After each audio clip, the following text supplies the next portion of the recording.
doesn't come in that well. Ready? I need to move it.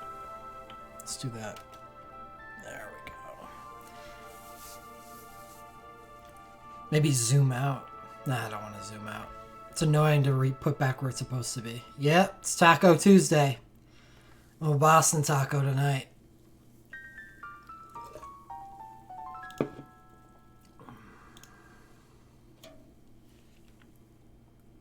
I am someone who threw away the will to live.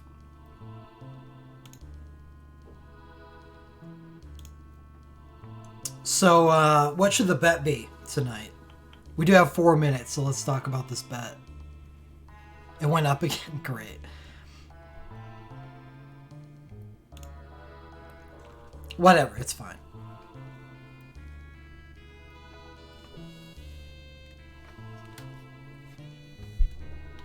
There we go.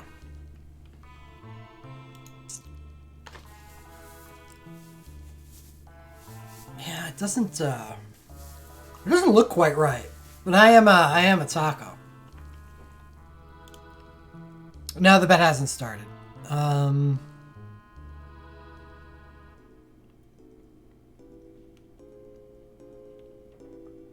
Yeah, I do need to get some food themed hats.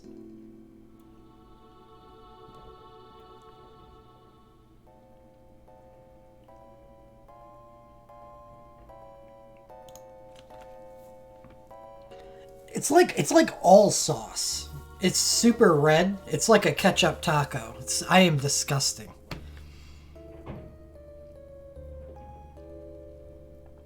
Yeah. I mean, how many awakens? That's so boring. But it's not like there's anything else I can do because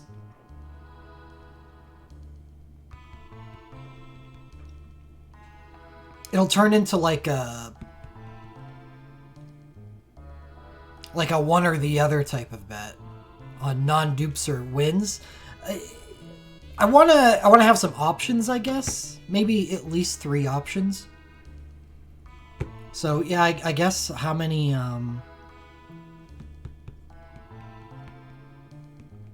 3 viable options that people actually want to bet on. Yeah, I suppose it has to be how many discos. Otherwise, there's just not enough. There's not enough meat to the pull to bet on. So let's get a bet going.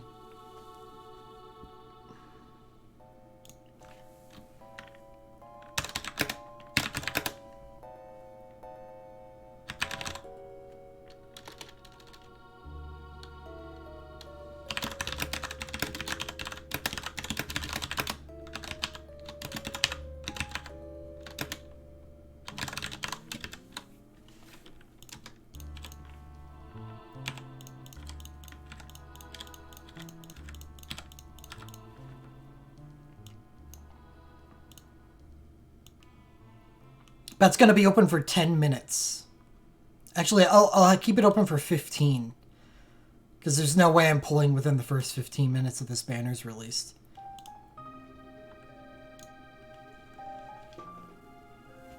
Alright, bet's active. How many relics will I pull? That's it. The equivalent of how many discos?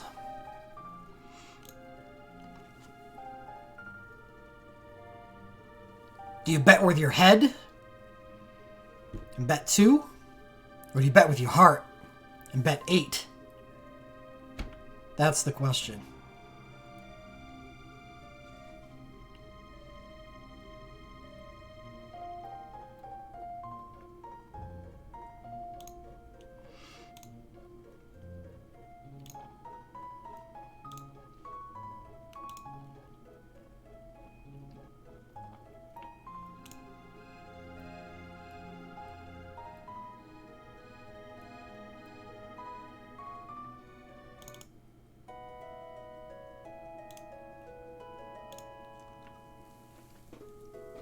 Yeah, good luck, everybody. It's time. That is not where the hole on that is.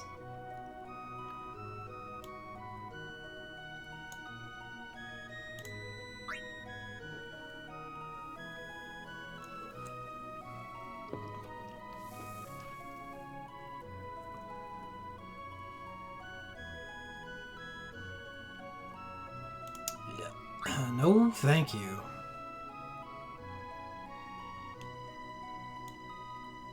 Triple Magi experience.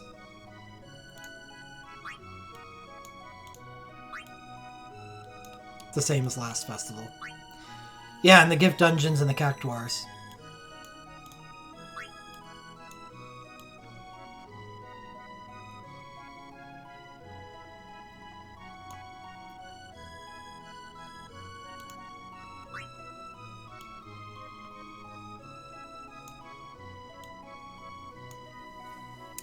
Yeah, it's only the Woke Lucky tonight.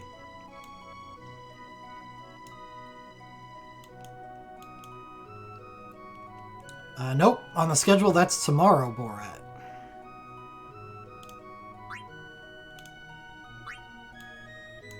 I think I posted the link to it yesterday.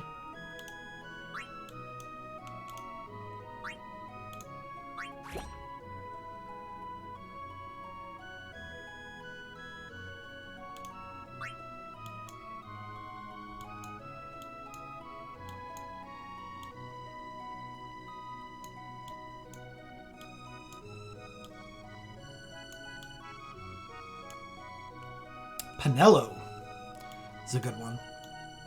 Fran can be too, depending on what you've got. Kefka. Yeah, that is a good one.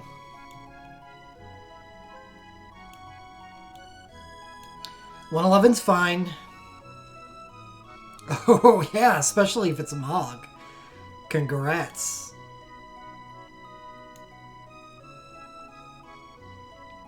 I've heard the Genesis is good. I don't know, I haven't really looked into it that much, and I don't think the character is well represented on Animal Lenses since he just came out, so that can be an issue if he needs more than just his awakening. But I've heard Genesis is a good character.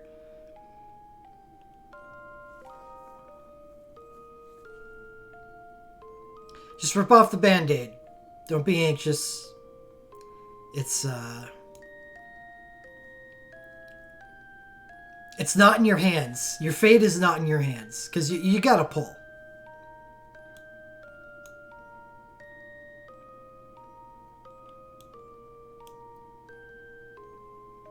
Aphmau. That would be a big win.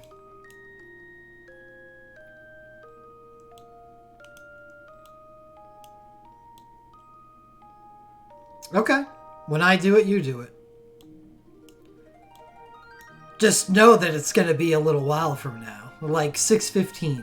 15 minutes after the time. If you can wait.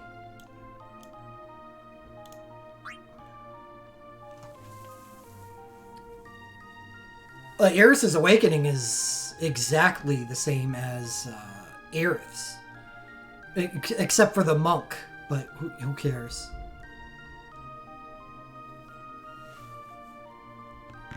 Luna Freya is actually good.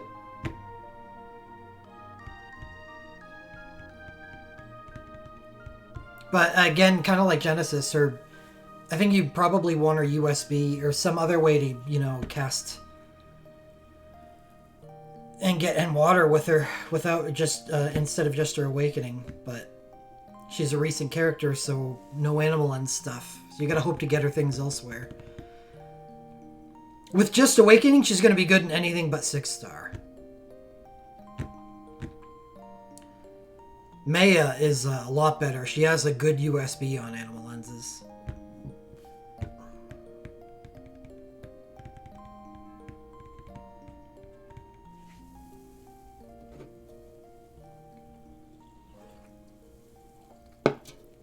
Oh, Kuja would be nice.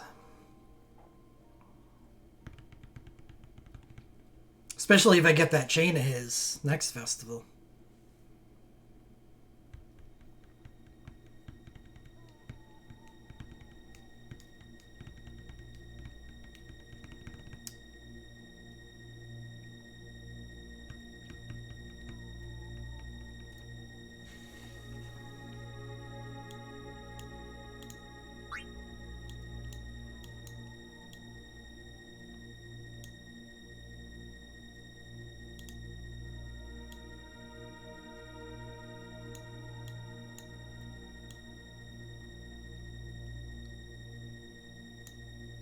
It is. Kefka's Awakening is really good. So, non-dupe, and you got a really good Awakening, so I would consider that a nice win. Ark's Awakening is out. Maybe that would be a nice for me. Is it only water, though? If it's only water, then never mind. I don't really care about water Arc.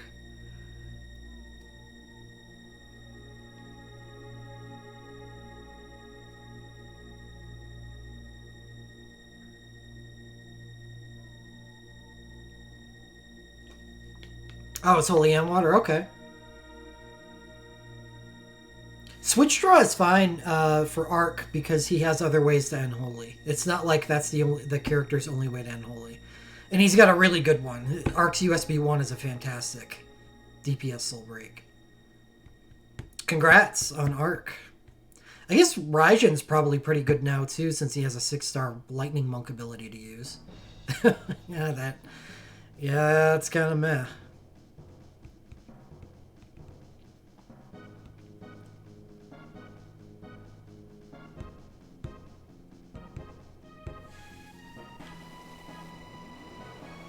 This would be good pulling music.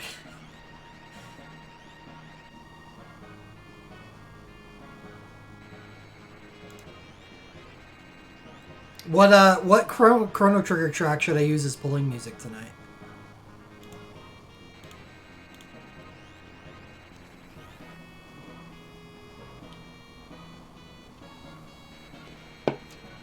Final Lavos boss music? For pulling? Oh yeah, Alara. She is all dressed up.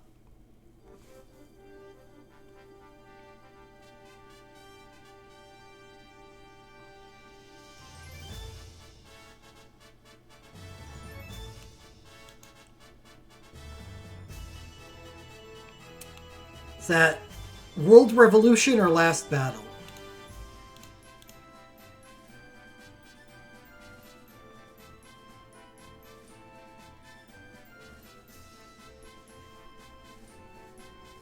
No, I haven't pulled.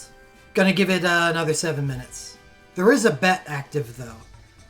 For those who are just joining and weren't here for the start of the bet.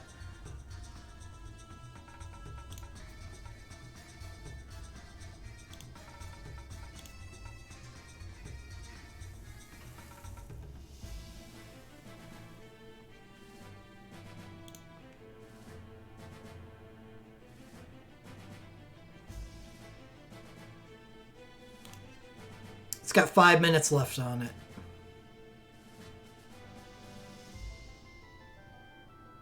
And it really is just how many relics will I pull on the Awakening draw.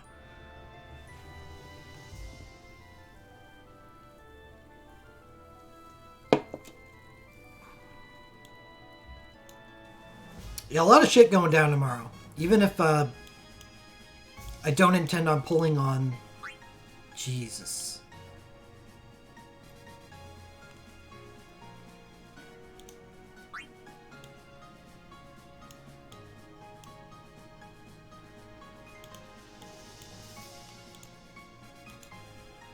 Even if I don't intend on pulling on the first banner of the festival, I still will have something to pull on tomorrow.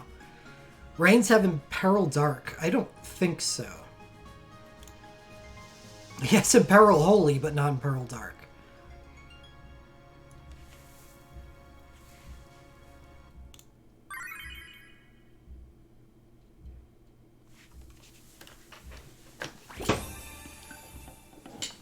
Yeah. I mean, any Darkness character can Imperil Dark with the ability.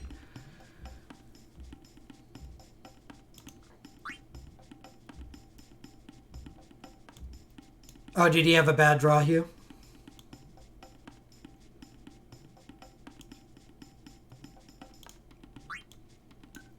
Let's see, what's the first banner? It's the water banner? Yeah.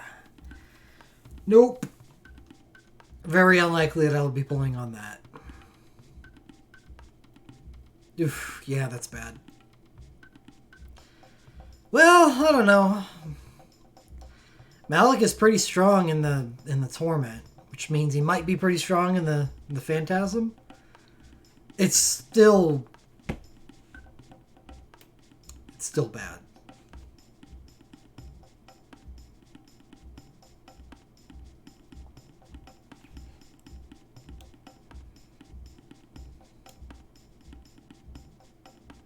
Yeah, you can.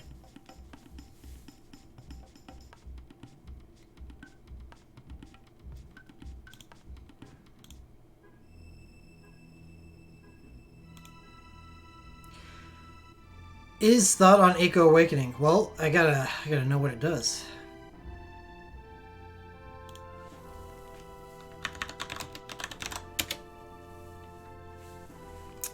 Kiraja Medica.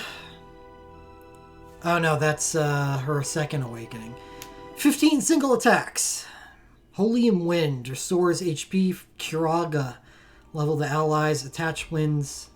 And Awoken Kindred. What's Awoken Kindred do?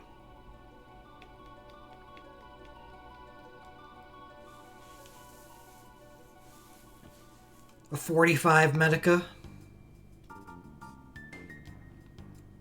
It's not bad. It does give her attached winds, but isn't that the only way she can get attached winds?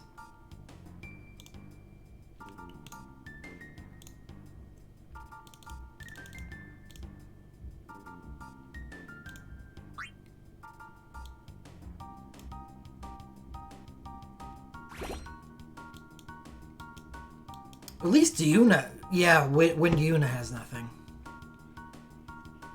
Yuna's a holy summoner. From Glint and USB 4. Okay. Will our Glint be available for Animalentus in the next wave in June?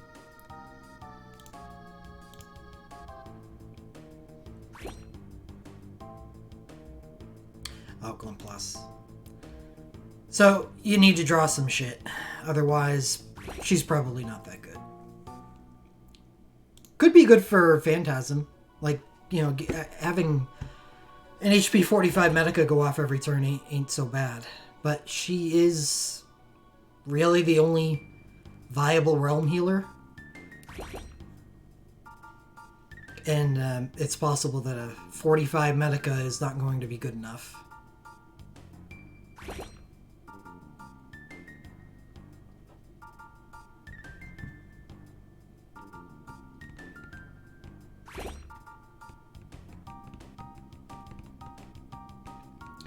At least it's a Dancer Awakening, right, Selphie?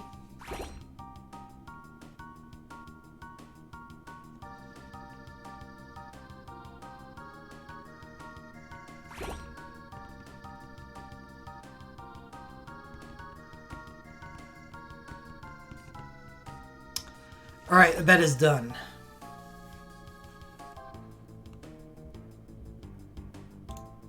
No heal chase.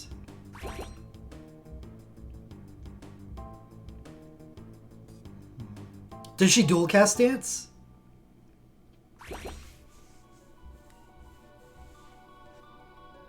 I don't. Yeah, even if she did dual cast dance, I don't think 2,000 HP a turn and a damage reduction. You know, actually, a damage reduction barrier and 2,000 HP a turn would actually be probably sufficient.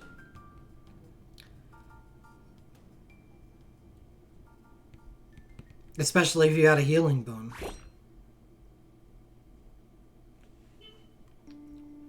But only one Passion Salsa a turn? I don't know. Oh, it does. If you do get in, you can keep Regenga up. That would be nice. Alright, it's 15 after. The bet is done. We got a lot of people betting with their minds, which is 13 bets on 2. It's the average pull. 1 bet on 1, 9 bets on 3, 2 bets on 5. That's it.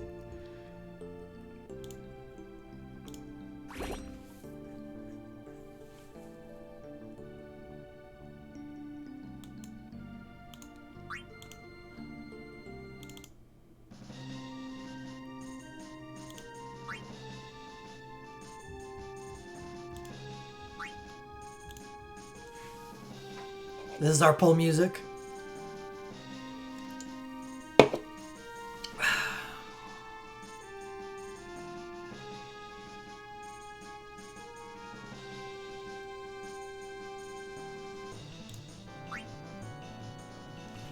Wouldn't the Revolutionary Awakening be Firion? I suppose I wouldn't be devastated to get it, but...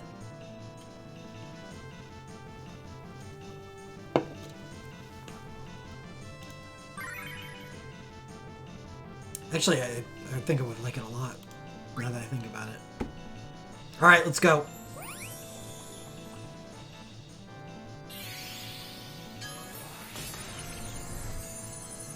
The threes win.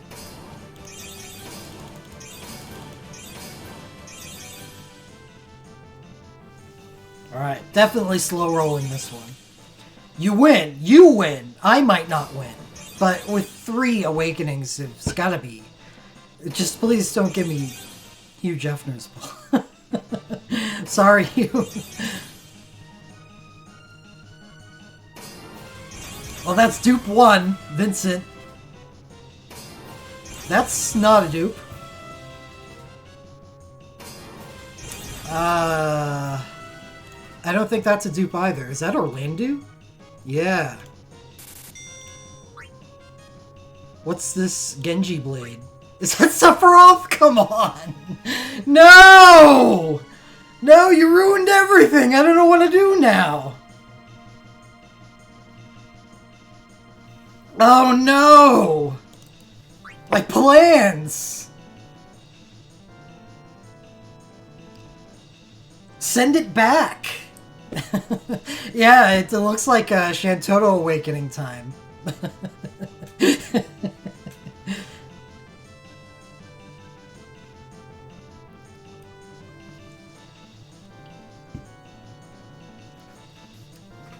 No, it's desired. I'm just making a big deal out of nothing. Yeah, here's one more dupe on the 100 Mithril Select if we get the same one that Japan got.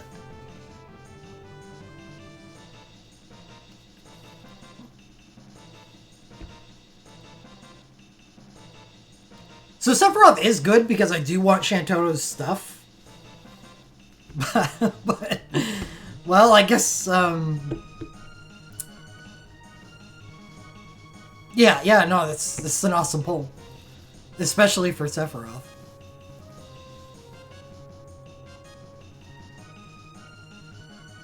Totally is, yeah.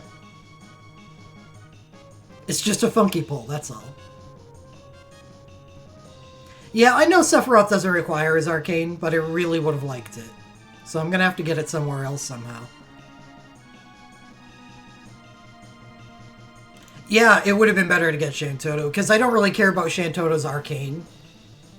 So, to get Shantoto here would have been nice, and then I could have selected Sephiroth.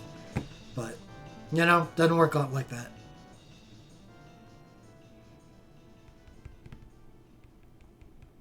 Well, I don't plan on doing the 100 Mithril pull.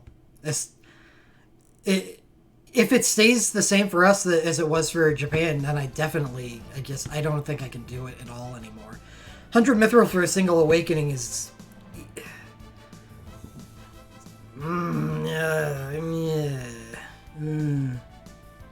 Yeah, I do have his LMR. Yeah, that's true. That's true, Hugh.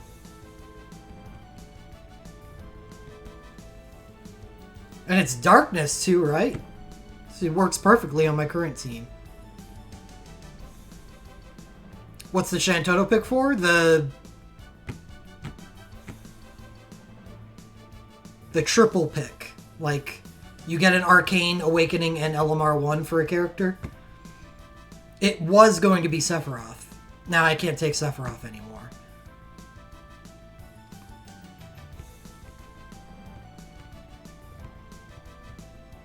Shantoto picked because nothing else on that list is any good at all for me. It was Shantoto and Sephiroth.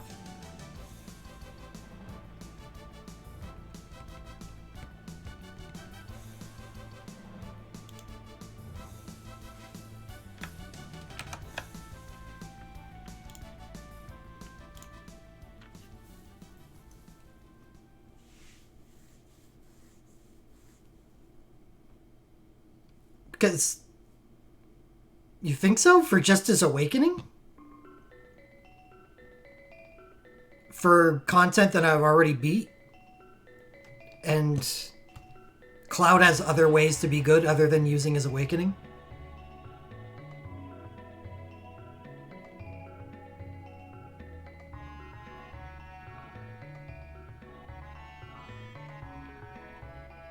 Yeah, I really just don't value Cloud's Awakening that high. But Final Fantasy XI is a much different realm than Final Fantasy VII.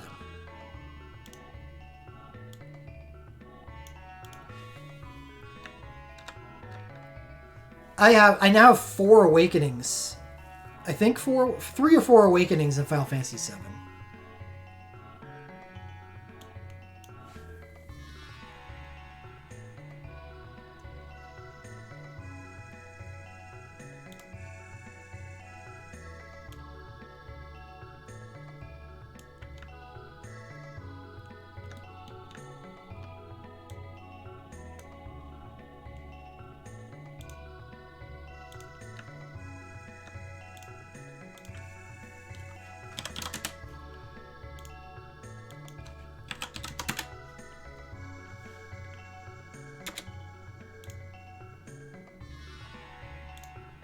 You have 6?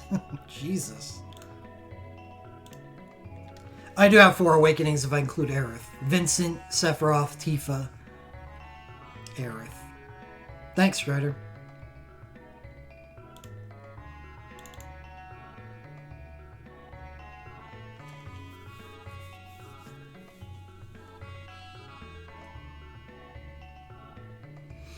Did the daily Magicite missions go away in Japan? I hate remembering to do them. It's going to be a while.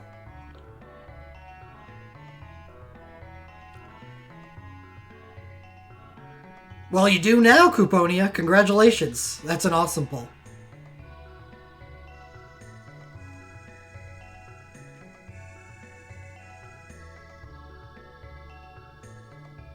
Tidus is one of the best characters in the game. Alara is the best healer in the game. Locke is one of the better fire characters in the game. And there are a lot of fire characters. Inject is pretty good.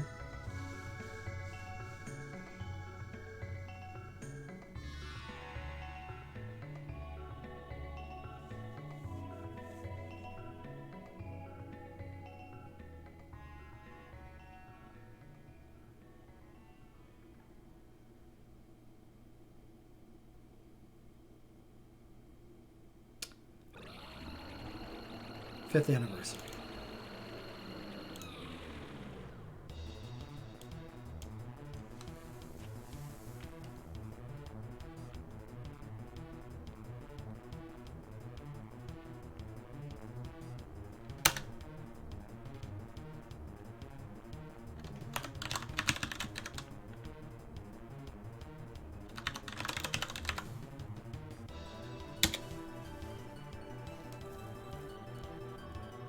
Don't have to choose which banner to spend your tickets on anymore. What do you mean?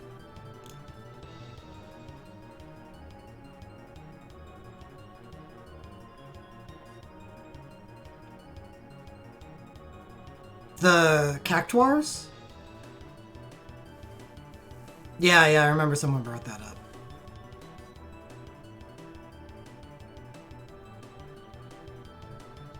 That makes 3 Vincent Awakenings. Oh yeah.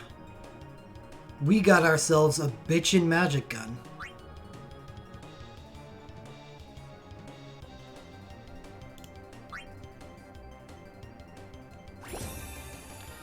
Alright, what do I do with this crap?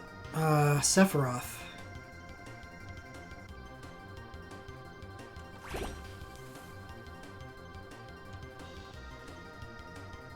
Do we get any new ticket dungeons, or is it just one for the whole fest? Sub 10 tactics? Oof. I don't know.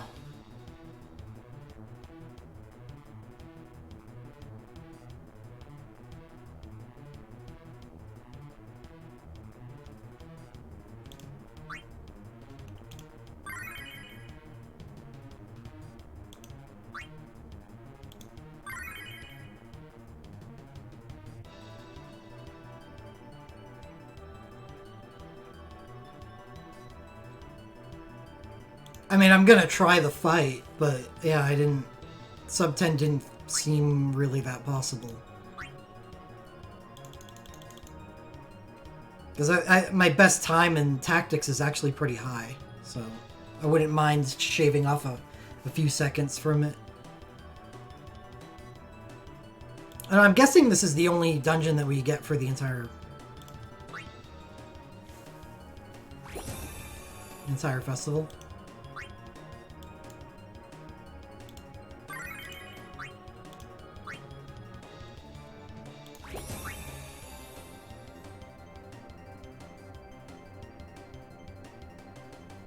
No, no present draw. That is scheduled for tomorrow.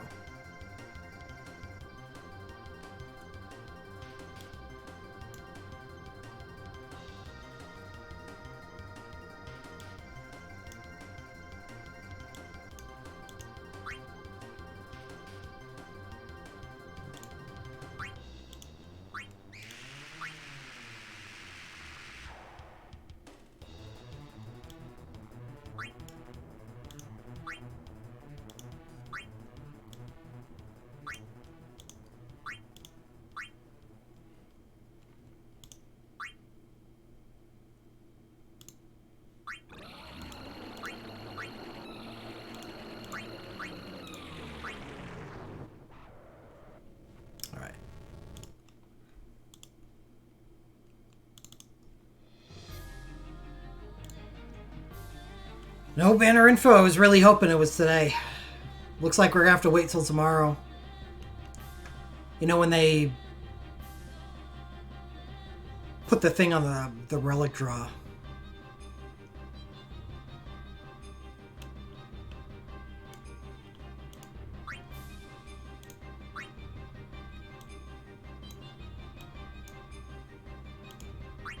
Nope.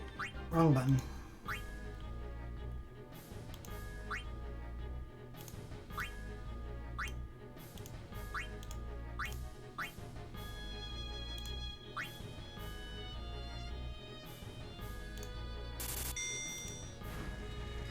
Oh, look at it, so shiny.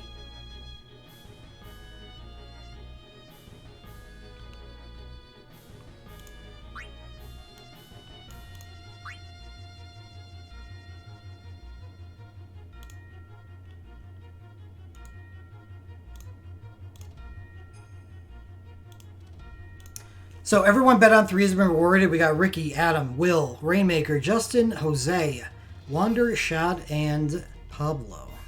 Oh, and, oh no, that's just Pablo's very large name.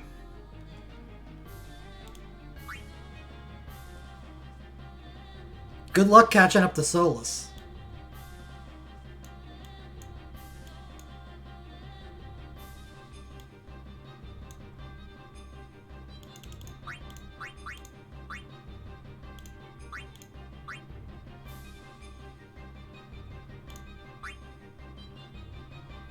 Yeah, Solus, I think, might still play the game, but just doesn't participate in the community aspect, because he felt like it enabled him. Solus still watches the stream sometimes, yeah.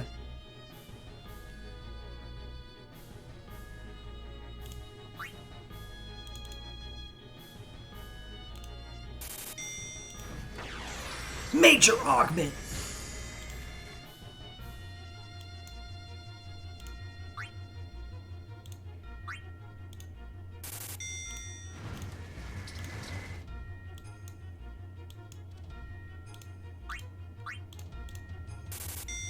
It's free rainbow points.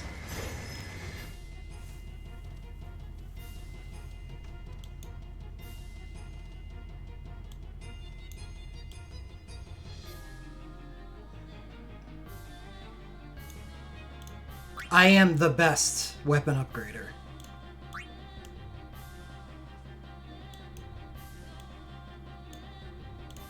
We're gonna find out in a second.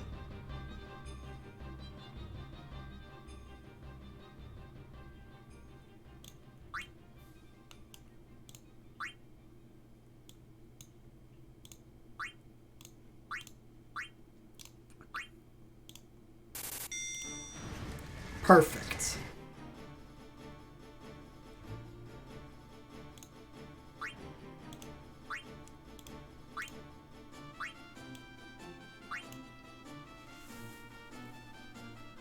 $379 magic.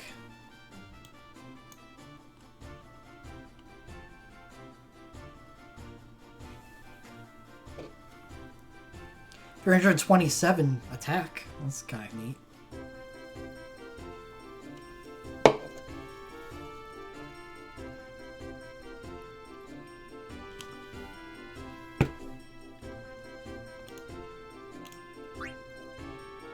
I may not use him for Phantasm.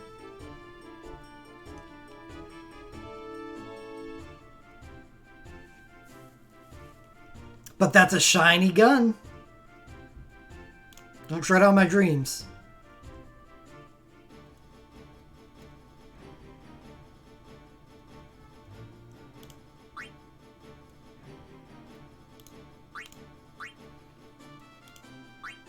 Okay, so, do I play with new toys, or do I fight a Frit?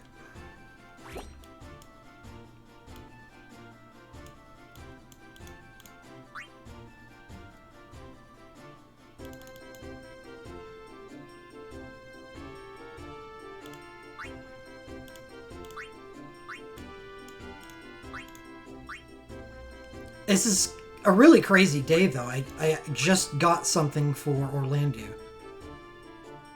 I figured, why not? Like, I'm not trying to condense my streams at the moment. Because, quarantine and all. If I was trying to condense, then I'd know I probably wouldn't do a Frit off stream. Oh, they have been. Now? Really?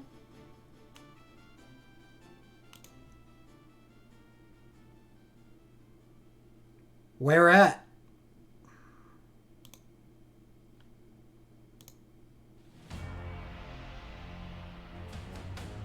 Better not be messing with me.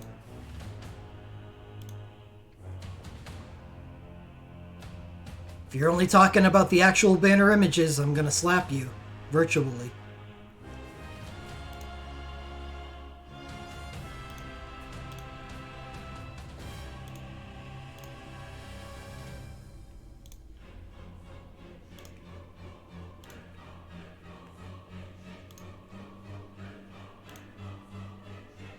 Alright. Looks like a Frit's gonna have to wait.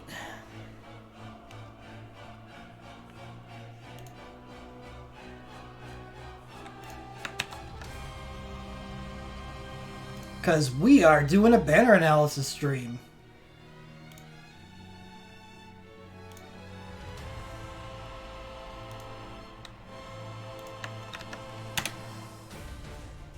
Random.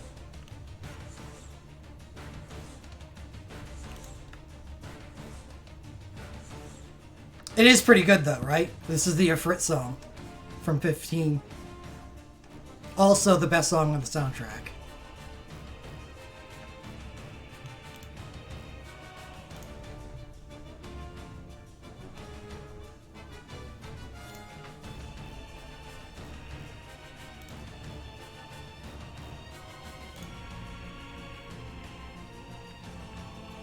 Alright, y'all ready?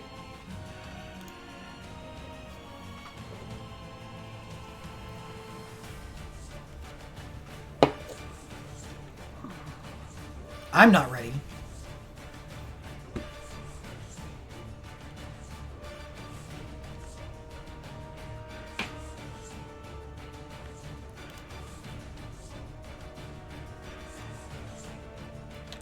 "14 is a game that never ends, so it can have an unlimited soundtrack. That doesn't count.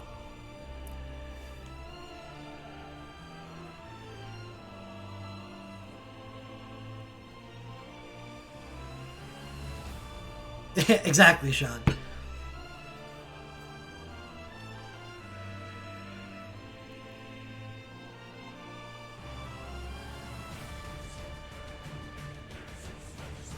Alright.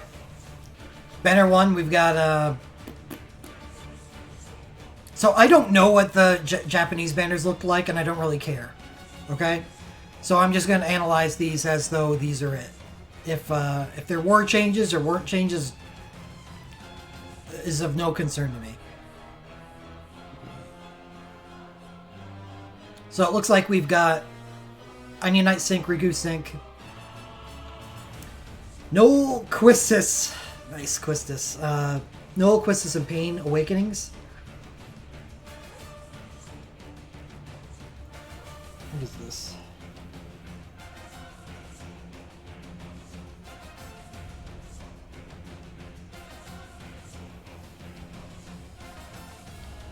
Two Arcanes, Quistis and Noel.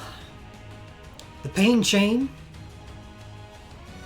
Not to be confused with the Cane Chain. Quistis USB, I don't know if that's new for her or not. I'm actually going to open Enlier's now.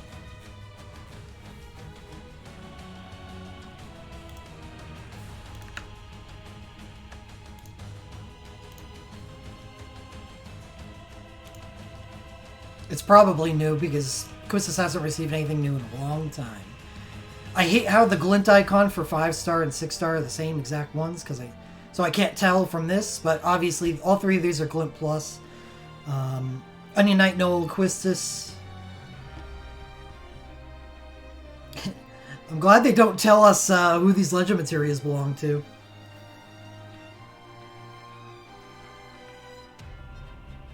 I wonder whose this is. But Ninja Cowl, that's obviously Onion Knights because Final Fantasy 3. So Final Fantasy, or Onion Knight and Noel. Don't know what these do from this list, but that's what we got Enlier's for.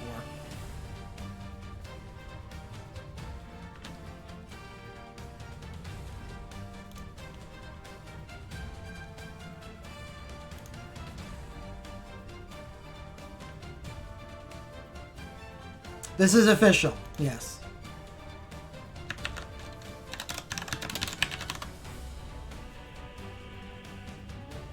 So, Onion Knight Sync.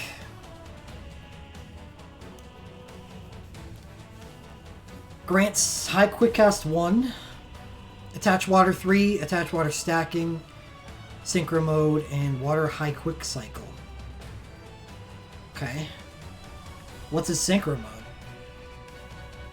Not that he even needs a Synchro Mode at this point because he's got a hero ability.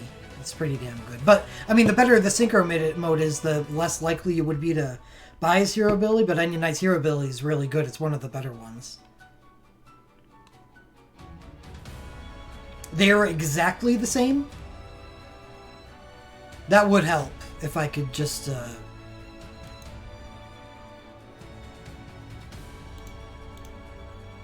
Look at that Japanese thread. Okay. Makes it easier because Enlier's is hard for people to see on stream. So I'd rather not use it to look at the entire item description.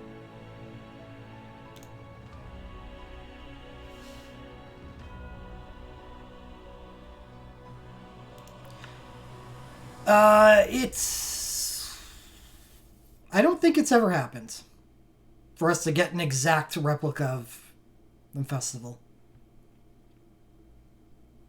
Been close before.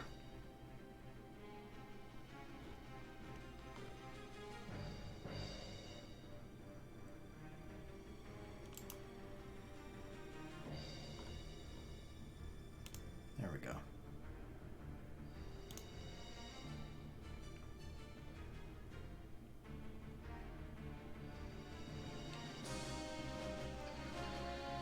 Alright. Oh no, I'm going to have to clone this. Same thing I did with the Japanese festival. Because all the special information for Soul Breaks is at the bottom.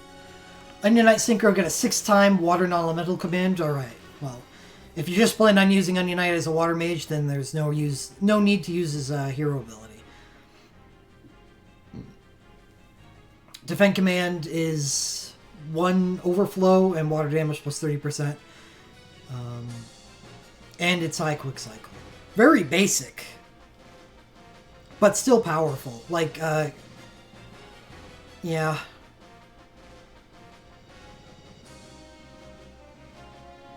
I mean, I guess the hero ability would help for sinking because otherwise you're stuck with Chain Waterja.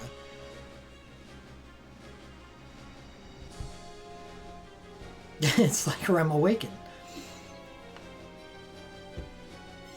Basic yet strong. Yeah, it's because it's on the character that it's on. Onion Knight has always been a more powerful than other characters.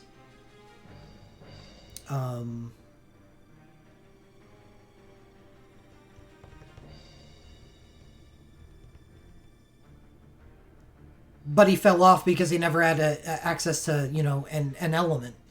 So his damage output wasn't that great, even during the Odin era. It was you needed like high imperils and high chain for him to deal damage. You know, matching everybody else. This changes everything. He just becomes a superpower water mage.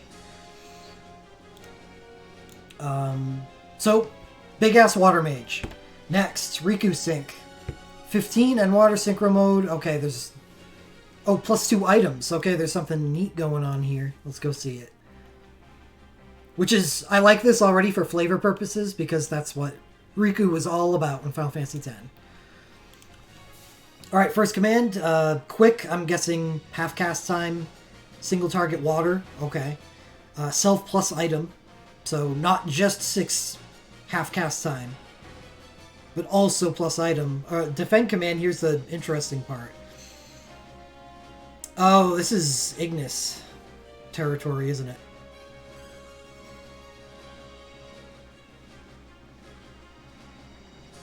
It looks very, very similar to Ignis. But that first command is awesome. So if you don't need the defend command, and maybe you don't. Yeah, I wish they'd gotten a little more creative than, oh, you lose items.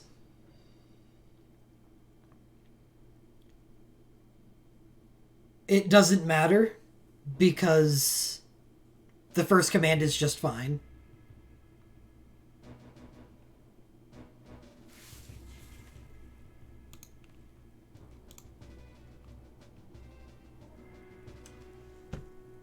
So, Riku's good.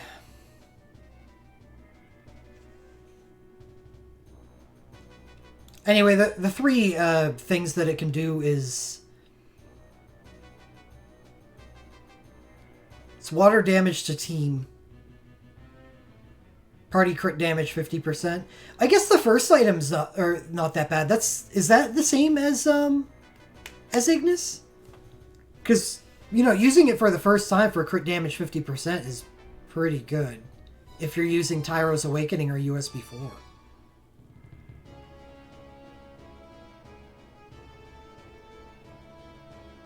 I remember not... Yeah, that's what I thought. The Ignis wasn't that. Crit chance 50% to party isn't that big of a deal. But crit damage to party is. Riku is much better.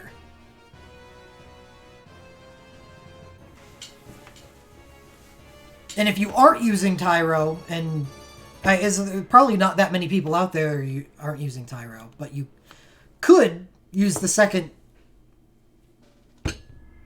cast for party crit chance 100%. But I think the most common usage will be crit damage 50% to match up with Tyro. Honestly, I really like this sync. If you just look at these two things and nothing else. Like, look at this. Onion Knight's defend command. A single overflow attack. Self-water damage plus 30%. For 3 turns. Party crit damage. Party crit damage 50%.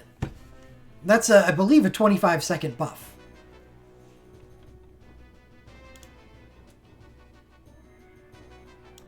So, good magic water, good physical water. Next, Noel Awakening.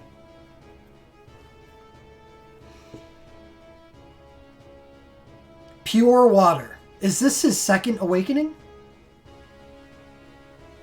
Because he got Nice One first, right?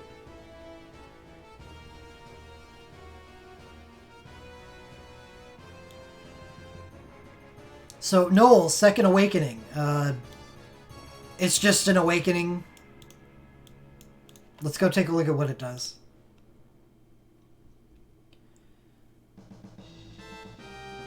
Yeah, it's just a water... Oh, what? Oh, it's not. So, it's the typical second element awakening, which is no dual cast, but it gives him instant cast instead.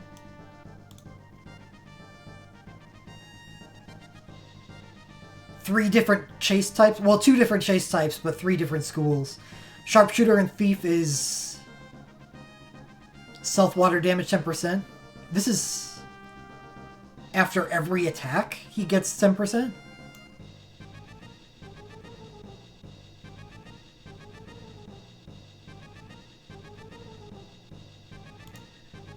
It's kind of interesting. And with Dragoon, self no airtime 1. Well, that's actually pretty necessary. Because the Dragoon ability that takes away airtime is not water. So what do you do about the first attack? Do you just suck it up and use a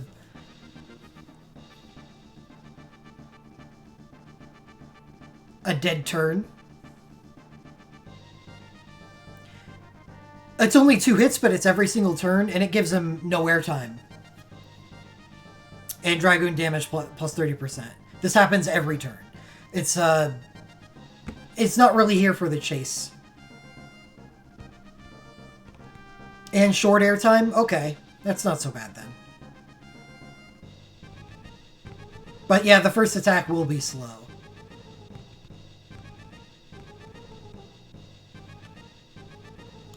I will certainly much rather use him as a sharpshooter or a thief if I have the option. But water sharpshooter it's tough to find someone who is not going to be better than Noel. So it's most likely going to be thief. And if you can't thief, then you Dragoon.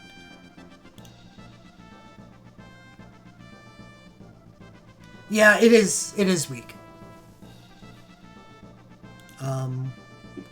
His first awakening, does it at least have... Is it ice, or is it, like, sharpshooter? Yeah, but you may not be running Riku. I think it's more likely for a team to be running Tidus than Riku.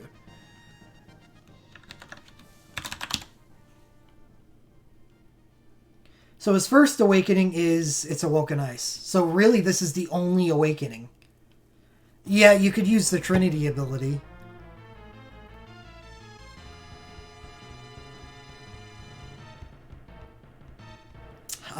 How else would he get End Water? His Glint Plus, which is on the banner, and that's it. I dislike situations like this.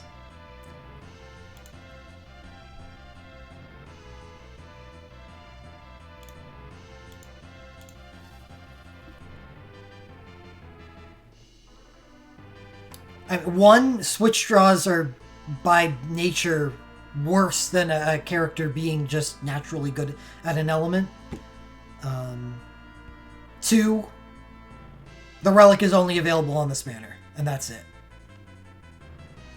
So, if you get one of these, you're sunk. If you get... You have to get both, and his arcane is at least ice and water, so it'll work for ice version of Noel, which is a hell of a lot better than water version. Alright, moving on. Noel is probably one of the weaker spots on the banner. Quistis, Water Poison, that's what I'm talking about. Instructor Awakening, which I'm guessing is going to be a Water or Poison Awakening.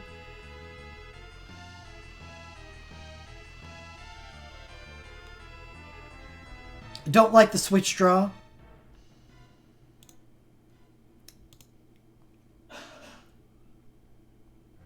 Yeah, Water Bio. Switch draw, Water Poison. And chase with a damage resist. So this is alright. This problem is very similar to Noel. I mean, except for, like, the fact that the awakening itself isn't bad.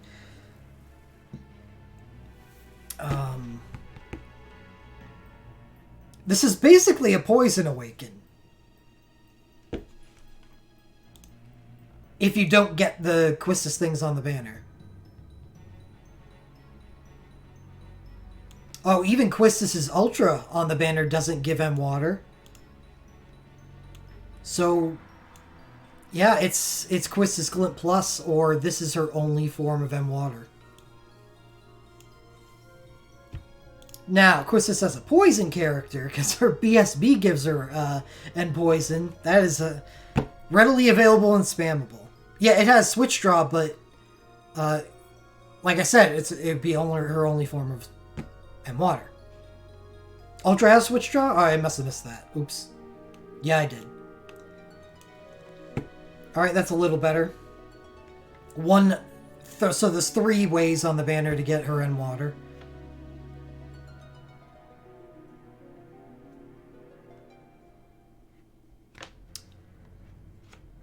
The status is the same.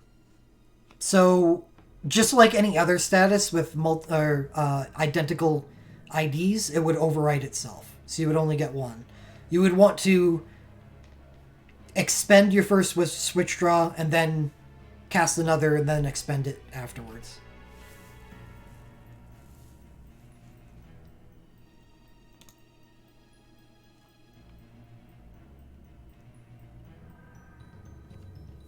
Right, this is what Ricky just said.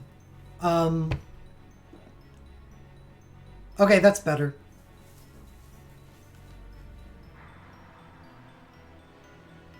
That there's 2 other ways for her to get M water on the banner instead of Noel's just 1, plus the fact that Noel's Awakening is kind of bad. Next up, Pains is old. Respect counter mode. Self quick cast, chase 1. Oh, yeah, I don't really like this Awakening. Yeah, it's old as in it's not new.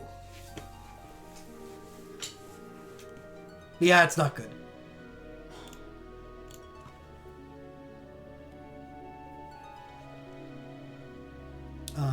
The Awakening itself doesn't provide any other forms of extra damage except for Quick Cast, which is available from external sources, and Crit Chance, also available from external sources. So,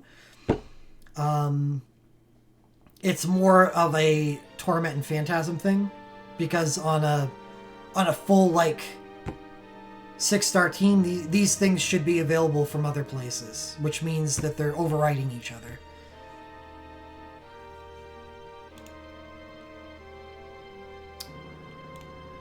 With the Awakening statuses that you get, you want things that aren't readily available from other sources. 40% damage resist 1 would work. Chases are always the best. Not always, most of the time the best. Because those are hits, and hits can't be provided from external sources.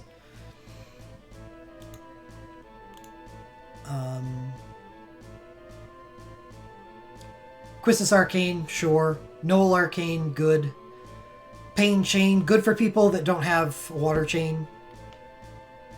Pain's USB 2. I was much happier to get Pain's USB 2 than I would have been if I had gotten Pain's Awakening. On that old ancient Final Fantasy X banner.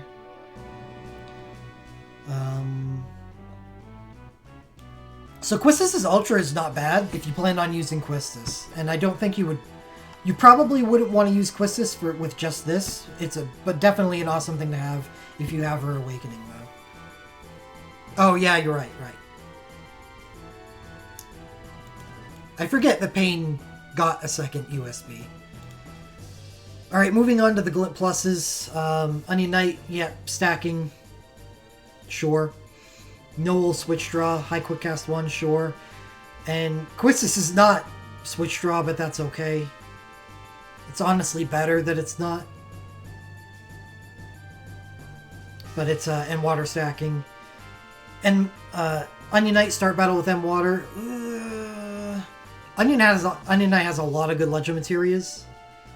This would be good if you. I guess so. There might be a situation where you wouldn't want to use to start with battle with instant cast 2. If you are using him as a DPS, it's less useful.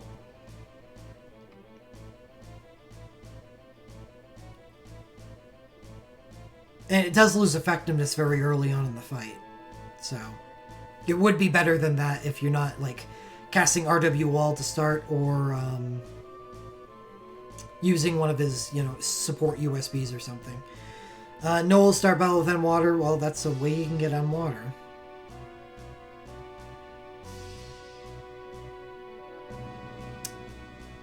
Yeah, that's true.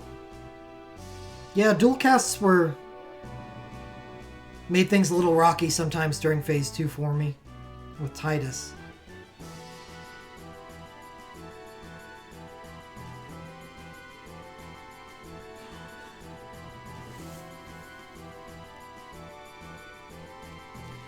So what I think about the banner overall, honestly,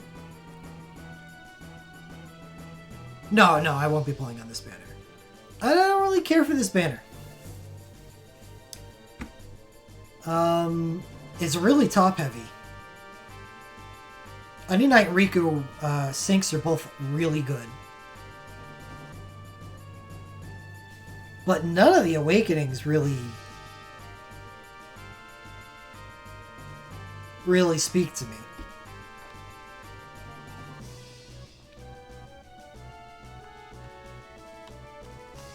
And if I'm adding up the amount of relics that belong to those two characters, there's 4. Onion Knight Glint Plus, Onion Knight LMR, Onion Knight Synchro, and Riku Synchro. It's it feels like a sweepstakes. The lottery. Play the lottery for the syncs. Yeah, Ice Noah would have been better. But, you know, elemental theme of the festival and all.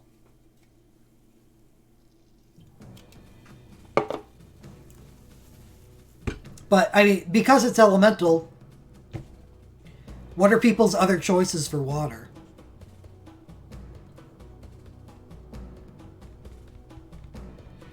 They've already passed, you know?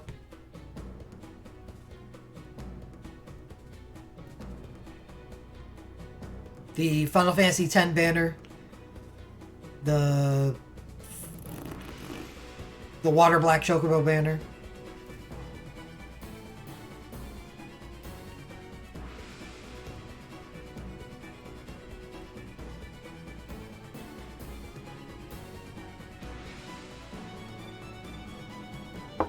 I think I can only advocate pulling here if you need the water chain.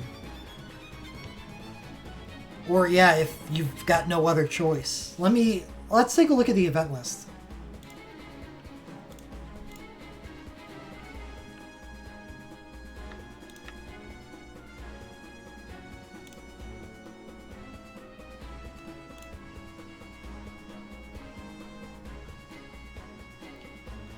We never got this banner, which is watery.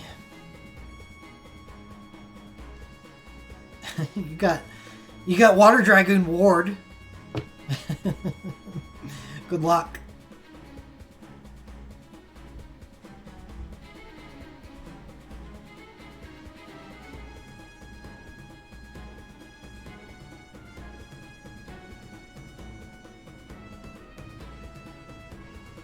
Yeah, it's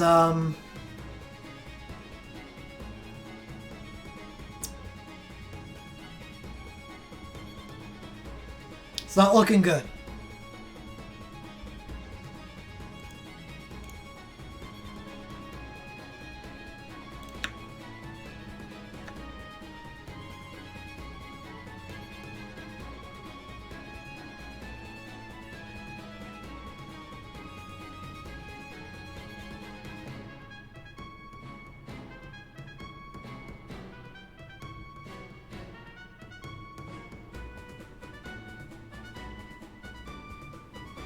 Ugh.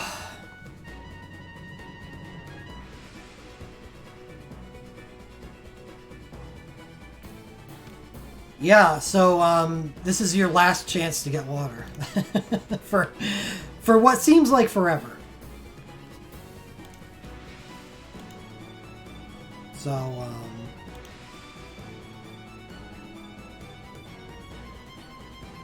So there's that. But I guess I don't really need to suggest a banner to those people because they know that they're up Schitt's Creek.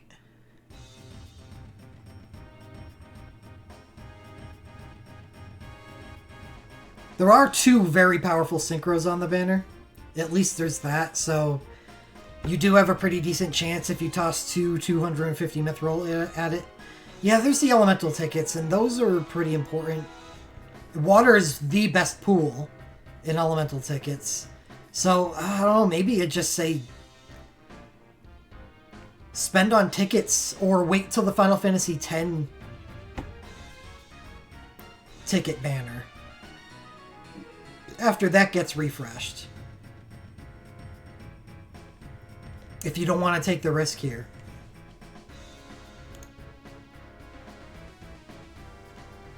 Could get Tidus's Awakening for 100 mithril. Yeah, there's options. And because there's options, maybe, getting trapped into pulling on the spanner is probably not a good idea for a lot of people.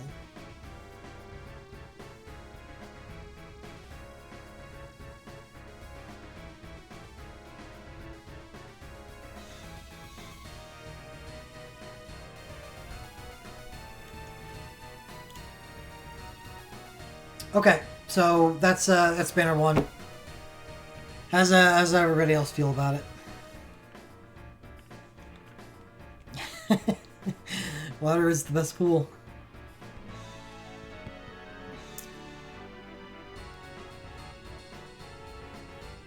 Hey, what's up, Kyle? Best banner? Alright.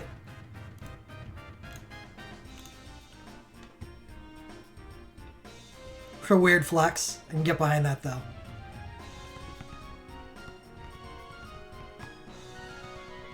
Apparently not, Tenor. I think I'd be sold on it more if I actually liked Quistis as a character. I know she's got her devout fans out there, but I did not like her.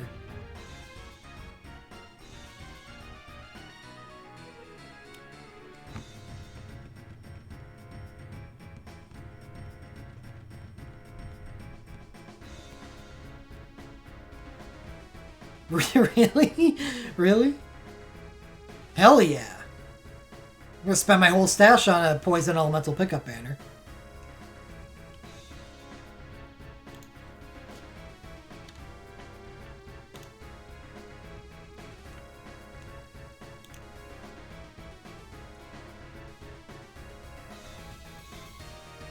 Alright, so that's banner 1. From all the talking I did during the Awakening Lucky and for the first banner, I'm gonna take a 5-minute break, get a drink, then we can move on. Only got 3 banners left. One less banner than usual.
All right, I'm back. So, what element is Banner 2?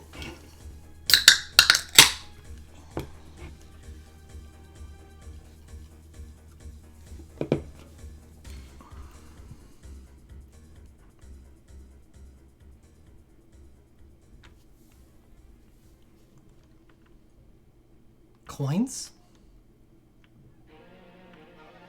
Earth and Ice? That's an interesting duo.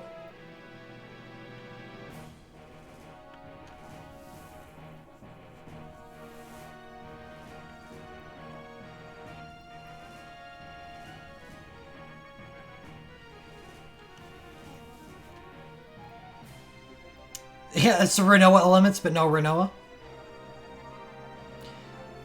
Okay,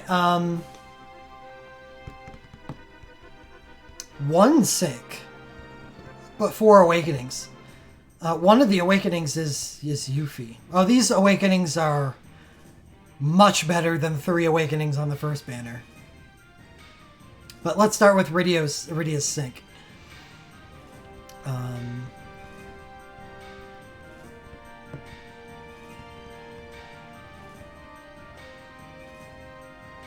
And Earth Synchro mode. Pretty typical so far. But Iridia's awesome. Since she got access to the stacking and Earth. So she gets self-quick cast on a 6 single target Earth attack. Iridia's hero ability is amazing, just like Onion Knight. Defend, summoning 3 single targets, self-smart after and Earth damage 30% for 3 turns.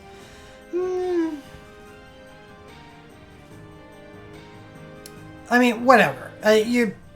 Because of the way Iridia works, I might as well go over it in the fact that she is a black mage and a summoner, and her synchros are elemental based. So what you can do with her synchro and awakening together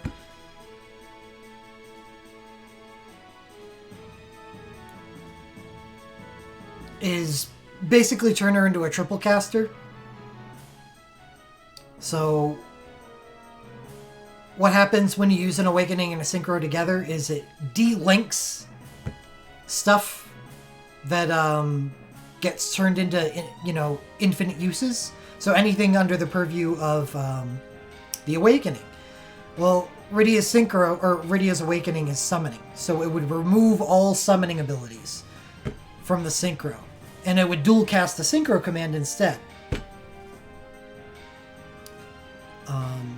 But because Iridia is also a black mage, you just put black magic there. So she would dual cast the synchro command because of the awakening. And it wouldn't de-link the black magic. So she would triple cast. She would dual cast the synchro command and then also cast the earth black magic ability. Because the synchro is earth and the awakening is summoning. So Iridias are ridiculously powerful. That's all we really have to say about that. And she's really good even if you just have the synchro. You don't necessarily need the awakening. But I would be very interested in selecting Iridia's awakening for 100 mithril if I were to get her synchro. It's on there, right? Please tell me it's on there.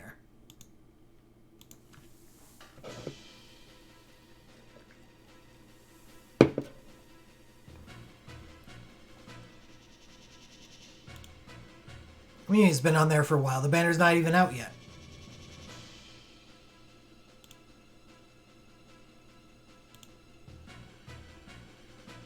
Okay, good. That's confusing. How to awakening with synchro.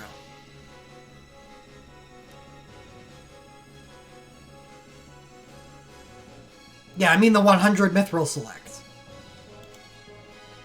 There's only a limited pool on there. I guess I can go over that again. So what does a synchro do? A synchro turns your attack and defend commands into abilities. And when you use those abilities, as long as the stuff in your ability slots cover the conditions, which is Earth, then you also use that ability. So if you had Titan, the 5-star Earth summoning ability in your first ability slot, if you used Rydia Synchro and used her first command, it would cast this ability, and then it would cast Titan. So it's kind of like dual casting. And the same thing for a second command. All that has to do is fulfill the condition of being an Earth attack. That's it. So now forget the Synchro for a second. Now think about what an Awakening does. What does Rydia's Awakening do? It dual casts summoning abilities automatically, but it also turns their uses into infinite. It removes their uses.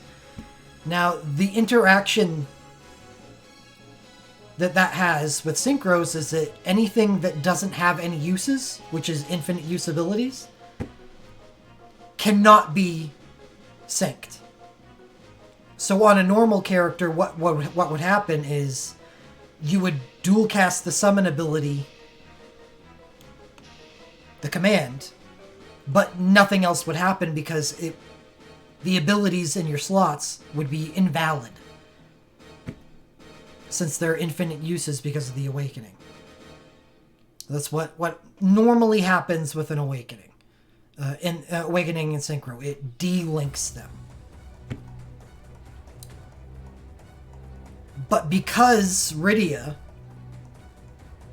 is in a very unique, not unique situation, but it's basically just, she's one of the few where she has access to black magic, which has 6-star Earth abilities, and she has access to summoning, which has 6-star abilities. So she's both a black mage and a summoner. So remember what her Awakening does. It's a summoning Awakening. It will only turn the uses on, say, Titan into infinite uses. But what happens if you put Chain Stoneja in your ability slot? Does the Awakening affect that? Not at all. But it still makes you dual cast summoning abilities. So you use her Synchro command. If you're using the Synchro and Awakening together, use the Synchro command, it will dual cast it, because this is summoning. But the Synchro notices that Chain Stoneja is in your first ability slot. And it has 10 uses on it. So it says, hey, I'm going to sync up my commands with that as well. So you cast this twice because of the Awakening, and then you use Chain Stoneja because of the sync. Is that, did I get it better that time? Okay. The wow is what I'm looking for. Yes, it's incredibly powerful. If she doesn't have 6-star, whatever, 5-star works too. Chain Stoneja.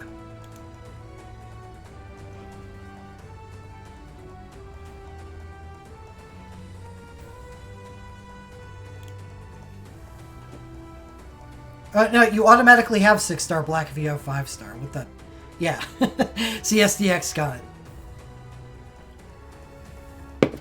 All the Nightmare schools, Black Magic, White Magic, Support, Celerity, Combat, automatically go to 6-star. In all cases.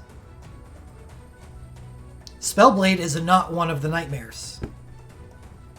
Spellblade is one you unlock with motes.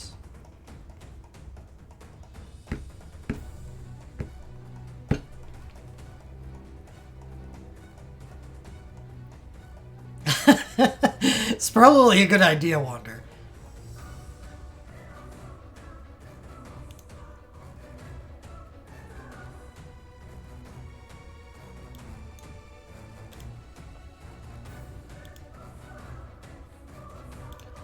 Okay, so Rydia Synchro Strong. Yuffie Awakening. This is her second awakening. 15 single target. Single ranged. Earth. Party Physical Blink 1. Self and Earth. Flash Earth Awakening. Top of the world. Okay.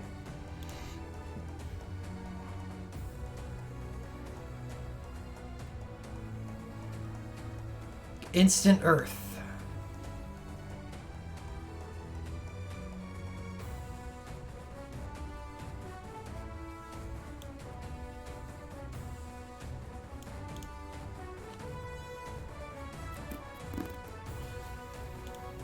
It's fine because it's Yuffie and Earth abilities are crazy.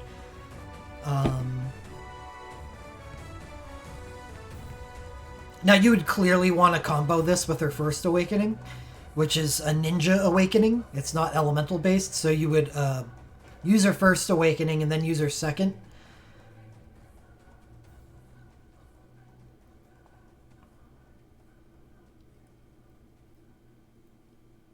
And you would instant Earth ninja abilities twice. No, her first is ninja. But it also gives her End Water. That's why you would want to use the Earth Awakening second to overwrite the End Water with End Earth. So you would have a Ninja Awakening active and an Earth Awakening.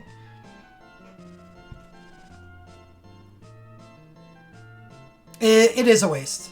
But it does turn her into a good Earth Ninja. She could also be a very good Earth Ninja if you have access to her USB 3, but unfortunately, it's a Kingdom Hearts relic, and we may never see it again. So this would be how you get an Earth and break damage cap +1 on Yuffie. There's other ways to get her on Earth, though.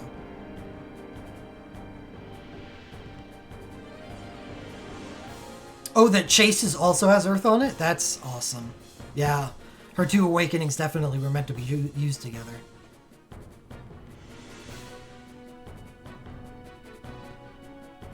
Incidentally, I think Yuffie's Earth USB was probably the best thing off the Kingdom Hearts banner. Thank goodness. It's even better, Tenor, now that you get to put Machina's chain and keep it on the bench. It's like a slap in his face.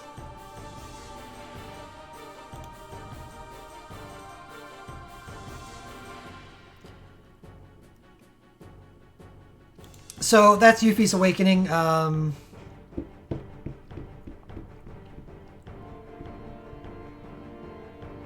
By itself, it obviously works extremely well by its with the Awakening 1, but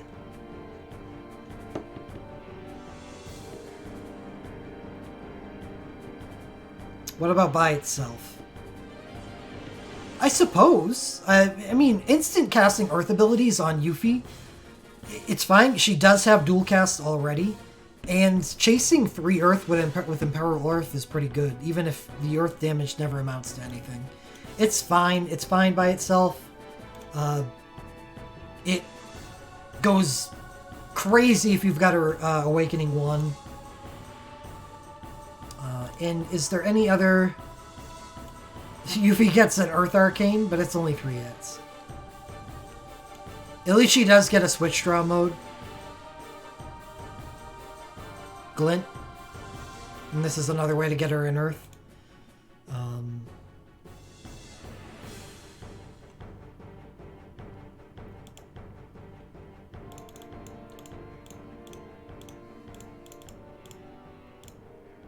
Yeah. Does she have stacking? No. She doesn't. Chain Materia Mode 2? Oh, maybe she does. I think the 2 means stacking. Yeah. So her Glint is stacking for Watery and Earth.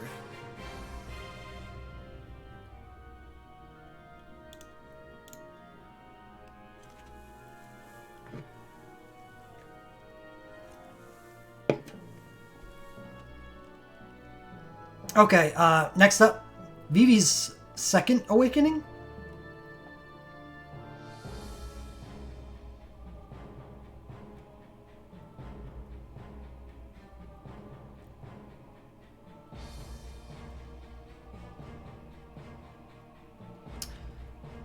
Life Awakening Twin Element Mode. Vivi Trance.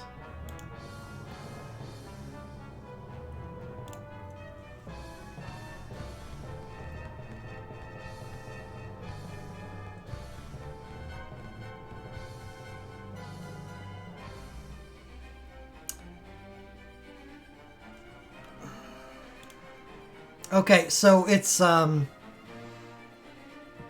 switch draw. Ice and Lightning Awakening. Vivi Trance, we all pretty much know what that does. Because that's his Legend Materia 2.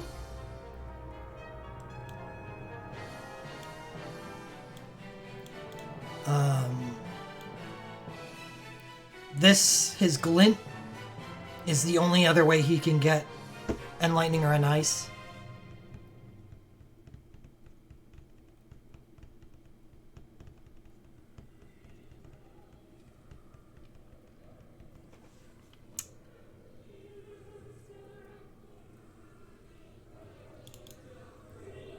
I'm sure it's... I mean, Vivi with a 50% chance to dual cast is really powerful. But... I don't like that he's basically... He's like the other characters that I've already gone over in this festival so far. He's out on a limb. You know, he doesn't have access to anything beyond this. So, if you get one of these, it's...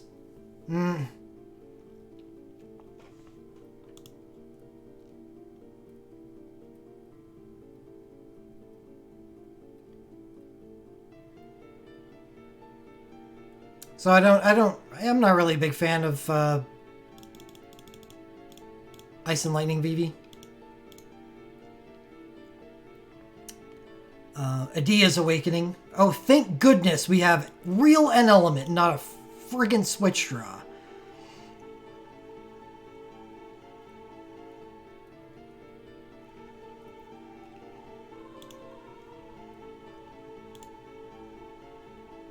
Chase Black Magic with 2x Self Magical High Quick Cast 2. Chase Witch with a 2x Chase and Self Ice Damage 10%. You know, as far as an Ice Awakening go, that's pretty underwhelming.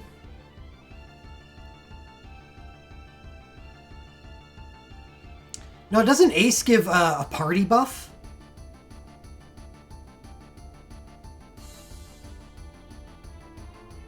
No?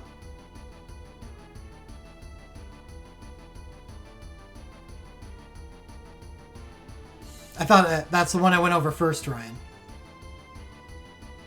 Self Magical High Quick Cast 2.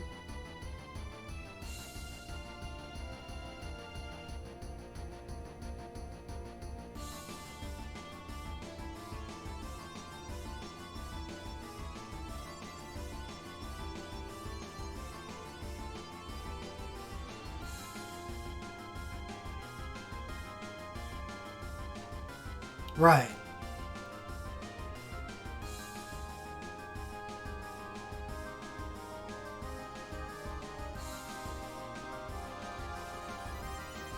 But, I mean, that's still not... It's still not great, it's just giving her more ice damage. And Magical High Quick Cast 2 isn't really worth a whole lot.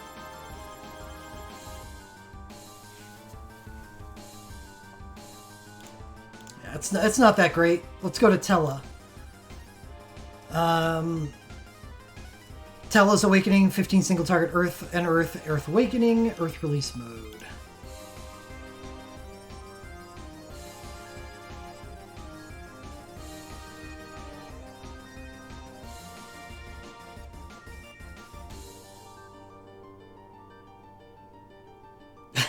This is it's kind of interesting when you consider what Tella's USB is. Tella is one of, like Dark Cecil is one of those characters that gets a dual cast but not ability double USB. It's got an interesting condition on it, but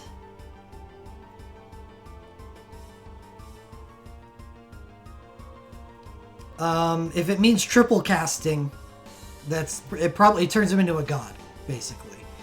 And he does have many ways that I think he has many ways to get Unearth, even if you only get this on the banner. Also, has a Generation 3 Earth Chain on the banner. Okay.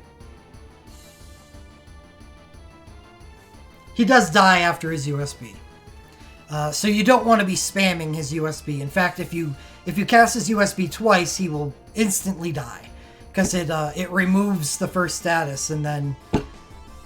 well, it never gets a chance to re-up the second version.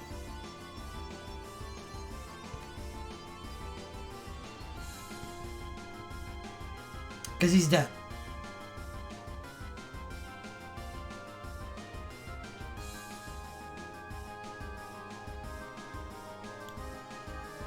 And Edea just gets a regular Generation 2 chain. So is that it for Tella's Unearth? Is, what, LMR? Oh, no, Andrew just posted it. Glint Plus. His Glint Plus isn't here. So there's no spammable shit. That sucks. So he just kind of... well, if he's got the chain, that's fine. He can sit there and do nothing for the entire fight and still be pretty effective. And then go crazy during, you know, whatever phase that you want him to.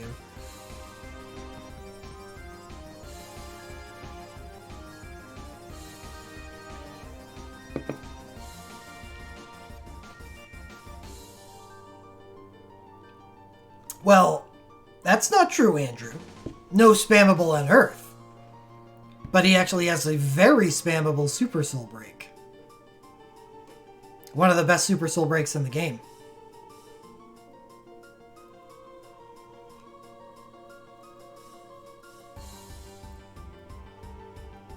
Oh, did you? Oops.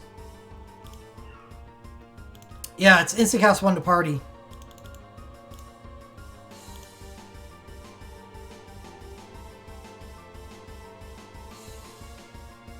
Also dooms him for like 45 seconds or something like that. But, you know, if you planned on using his USB later in the fight, who cares? You're gonna die anyway.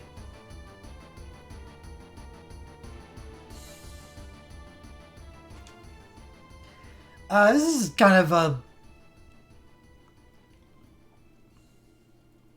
anyway, let's move on. 2 Arcanes, 1 for Yuffie, 1 for Vivi. Both 3 hitters, so not that important. The chains are pretty interesting. Really the only saving grace of the banner at the moment. Rydia Glint Plus, obviously really good. Edea Glint Plus, good. At least Edea's Awakening is a real DPS awakening. And Edea has many ways to get N-Ice, and she does have an ability double USB that can be selected off animal lenses for stuff to use when her Awakening's not active. So Edea is actually a good character. It's better than Yuffie. Or, sorry, better than Vivi. Yuffie is a little weird, doesn't have great Unearth sources, but is really powerful. And all these glints are almost necessary for some of these characters, like Vivi and even Yuffie. Yes, Tenor, I was. Yeah, Edea's USB 2 is very good. I think it's Row Quickcast. Row Quickcast or High Quickcast. One of those ones. Rydia Summon 25% is probably pretty good with that sync command.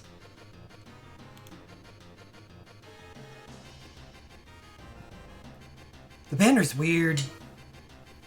Banner's weird. Because all these characters have, like... besides Rydia and Edea, they've got silly little flaws.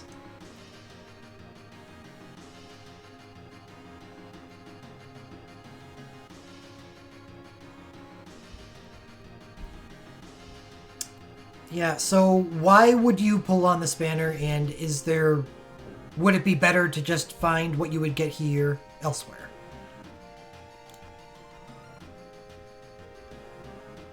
That's why I said her sync command, Andrew, because it's 6 hits, so the multipliers spread out, so it has more room to grow.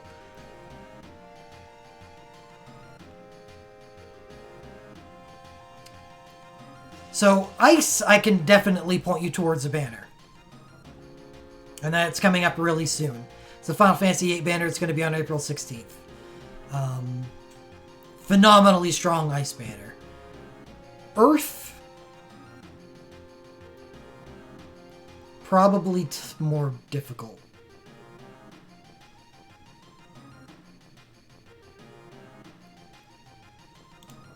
Is this the Master Awaken?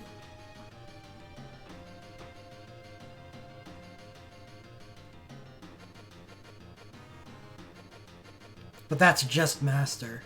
Master is crazy, by the way.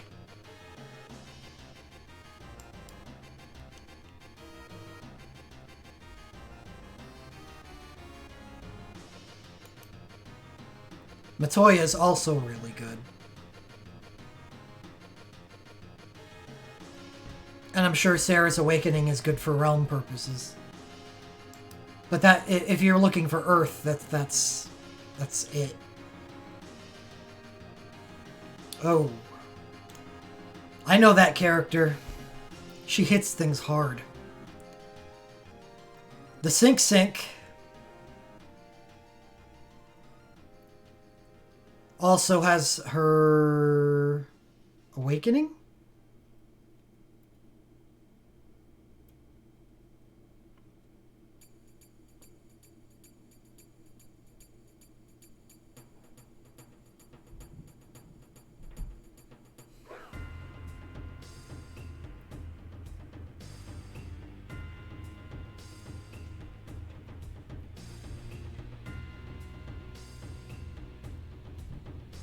That's my take on her Awakening.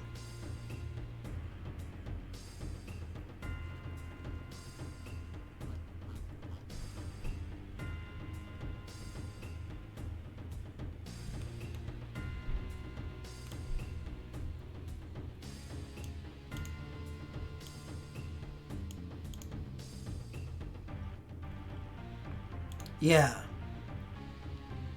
Because she can use the ability every single turn guaranteed, right?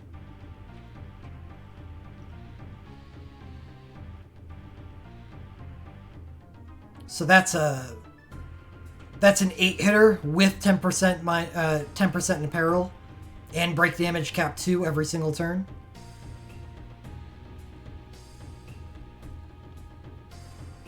And has a defense resistance and mind debuff on it. I think just Sync's Awakening is pretty good. Well, with her USB. Does the combo make her LM2 useless? No. I don't know if I would use it.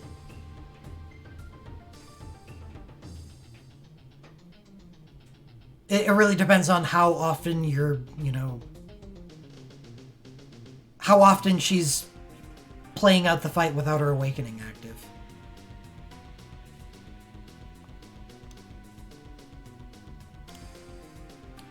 But unfortunately, she's the only Earth character on this. But at least she has a Synchro and an Awakening on that banner, so that's 2 relics that qualify. So much dark. So much dark.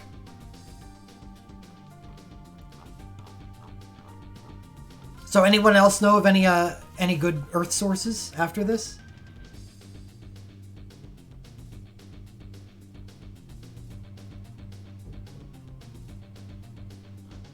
Next Final Fantasy V event? That's in the Phantasm era, isn't it?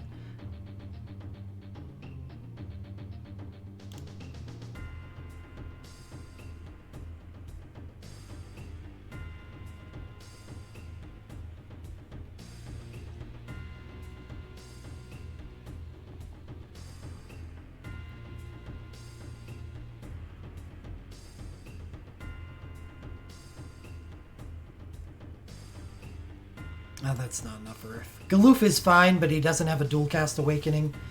It's more of a support Awakening for a Chain Holder.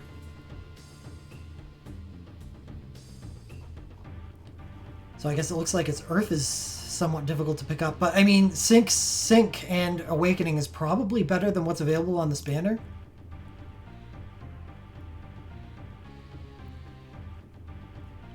No, maybe not. Yeah, I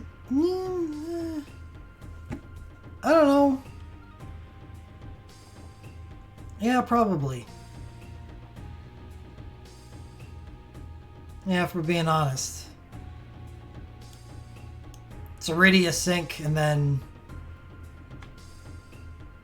I think this banner is probably interesting for the chains. It depends on... not all chain holders are equal Crazy Horse. But there are situations where I would use the off-chain. Like, my physical ice team, for instance, is probably going to use Serra's Magic Chain. Well, I was thinking more Tella and Iridia.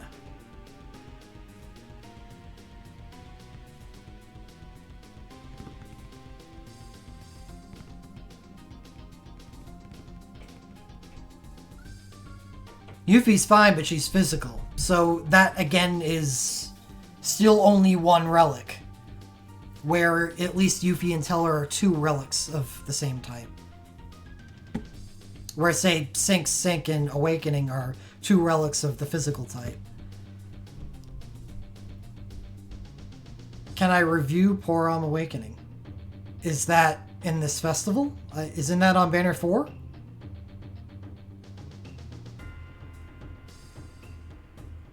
Then why wouldn't I review it? Am I going to stop before I get to Banner 4?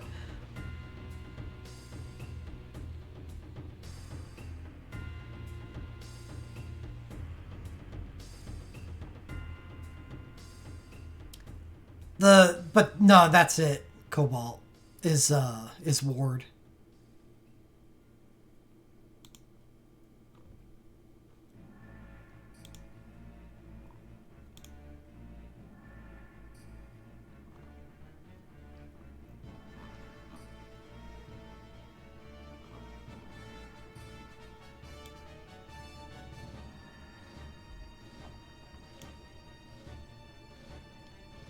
And he's probably a pretty good Earth character.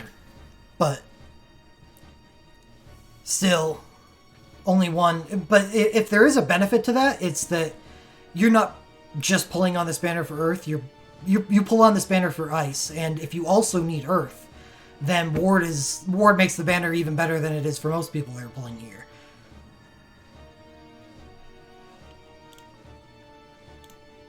But anyway, back to Banner 2, the chains. The chains have to be the reason to pull on this banner. If you're looking for a magical ice chain or a magical earth chain. So if you not only need earth, but... Or more like if you need the chains and then also need earth to go along with it. Both of them are good chain holders. Adia is just a powerful ice character, and Tella is a good support character, who can also DPS quite well too. So I think this is probably the focus here. Even though I'm sure there are a lot of people out there that want to chase Iridia for the pure power. You know me, I can never really condone a banner in chasing a single relic.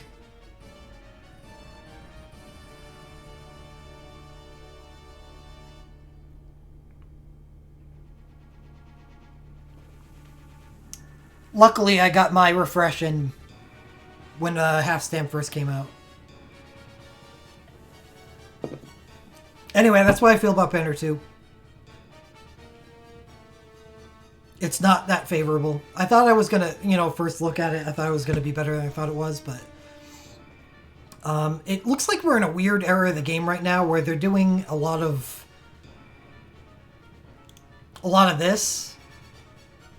Which is, hey, I'm going to release an element for a character, whether it's a new character or an old character, that they don't have anything for. So, and we're in the middle of the six-star Magicite era, so you've got element diffusions to worry about during fights. So you need more than one source of your N element for the most part. And here, the only way to make a character viable is to get everything for that character on that banner. Good luck.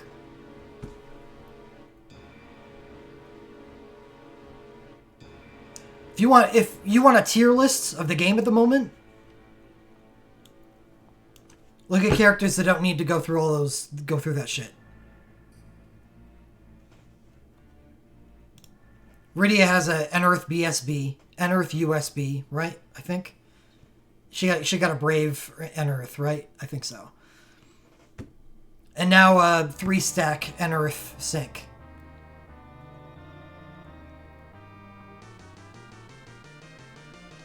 Is it even viable with everything in banner? Definitely, because this is stacking.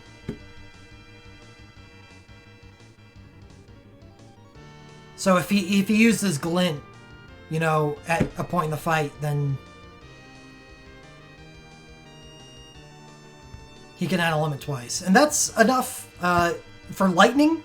Specifically for Lightning, it's definitely enough. Leviathan is so forgiving. The diffusions come at the start of second phase and 5 turns into first phase. You can just forget about using Enlightening until after the first diffusion. You only have to deal with one.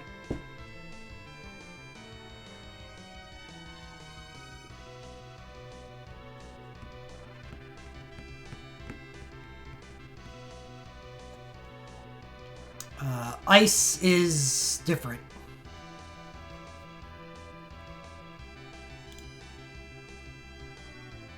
Ice would be harder to pull off. But anyway, I don't really care for the banner other than the fact that it's a good place to get chains. And, you know, for as much as I don't like chasing after a single relic, if you do need chains, I strongly condone picking up chains if you need them. And Rydia's incredible synchro on the banner is a nice consolation prize. No, it's just another good reason to pull on the banner. Anyway, that's banner 2. So I'm going to take a couple of minutes to clip that. And then we'll move on to banner 3, which I hear is the headliner of the festival.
Okay.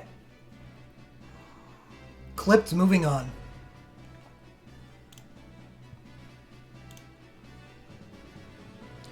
Banner 3, we got Noctis.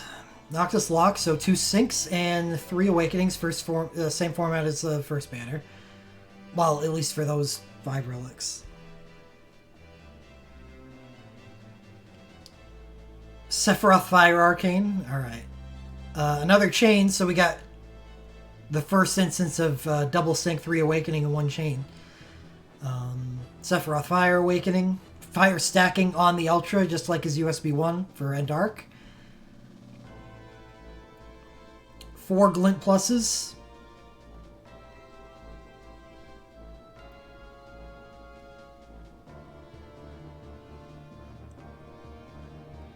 Two Olimars. Okay. First up, the sinks have been great on every single banner, and I expect that this one is just the same. And the fact that it's a single element is also great. Not only a single element, but a single element for the Magicite that's going to be released very soon. And all physical. Yeah.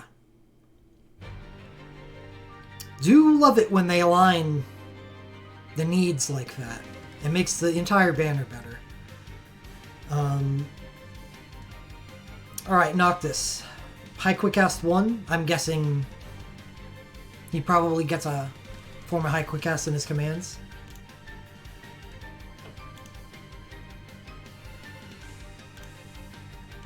Yep.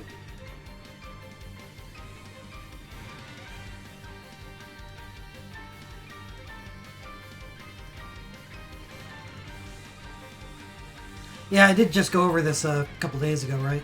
Yeah, it's an ATB manipulating sync, and which, as long as it's not incompetent at what it does, and it's not, then it's one of the better syncs in the game.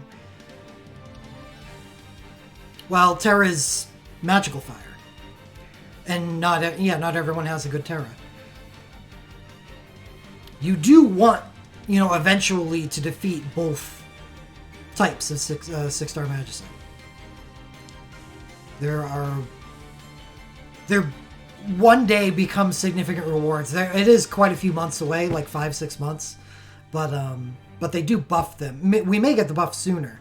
Did we get the Odin rewards buff sooner than Japan did?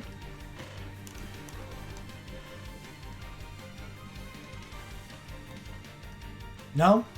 Oh, that's too bad.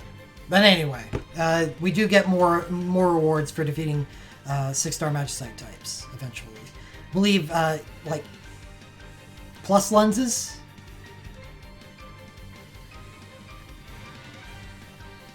Which means hero abilities. Which are scarce. So that's a valuable resource. Oh, and 6-star motes. Record boards, also scarce. So some really good stuff. So you don't want to, completely sleep on stuff that you're strong at. And I guess I'll talk about that more once I get to the end of this banner. To decide whether or not I want to pull on it. Even though that I probably have Shiva dead already with my Magic team. So it's a good example. Anyway, Noctis' Synchro is interesting. Because your Phantom Flame level needs to be, at least it says greater than 1. I do want to check that again. I probably checked during the last one too. I just forgot because I have the mind of a sieve.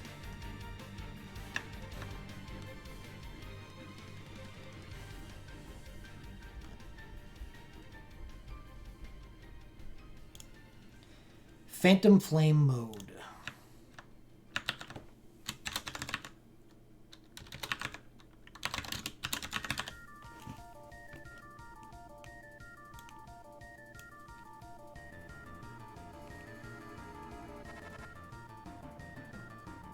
Increases Phantom Flame mode by 1 when using Tricky Flame. Tricky Flame is the second command. Decreases by 1 when using Glide Flame. Removed if user doesn't have sync mode. Okay, so you start out at 0.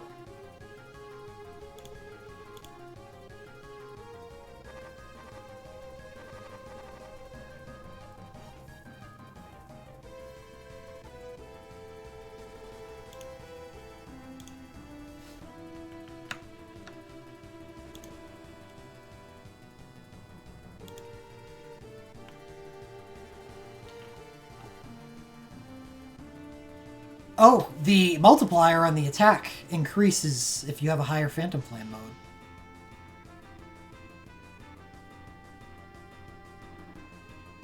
And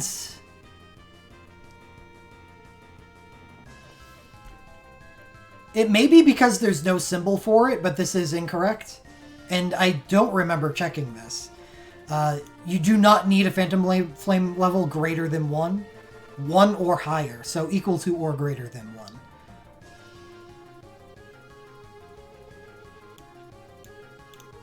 I have to imagine that that symbol exists in the code somewhere that they could have used. Anyway, that's much better. Yeah, I didn't check.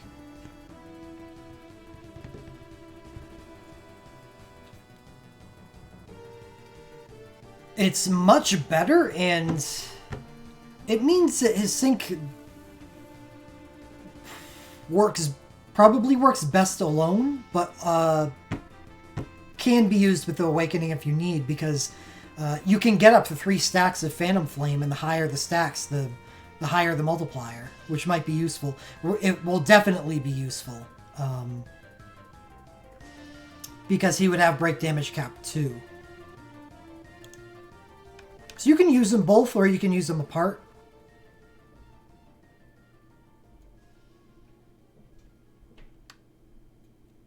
I think in most cases you'd probably want to use them apart, because you would use the sync first to get 3 stacks of Endfire, and then after the synchro is done, then you switch to his Awakening. So, you know, say you suffer through a diffusion, use his Awakening, and then, you know, start using a Samurai ability. So you wouldn't use it like Lightnings?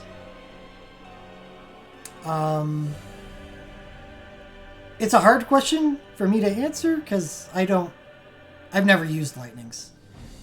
Alls I know is that it manipulates ATB, and it's very good. Lightning is forced to alternate. Okay. So she gives herself instant ATB for a turn?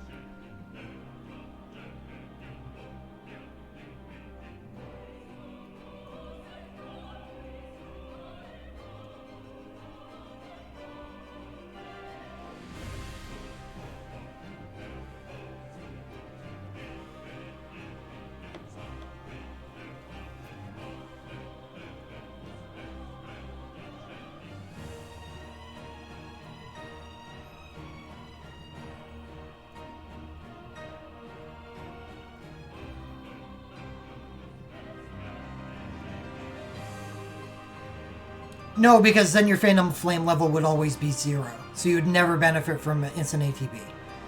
So you would want to use the defend commands. Why that works with his Awakening is that it would use the Phantom Flame commands, the defend command, give him 2 stacks of Phantom Flame. Then you would have 2 turns of instant ATB. His hero ability would definitely help a lot. By the way, his hero ability is... It's either available right now or will be available in the festival. I think it's available right now.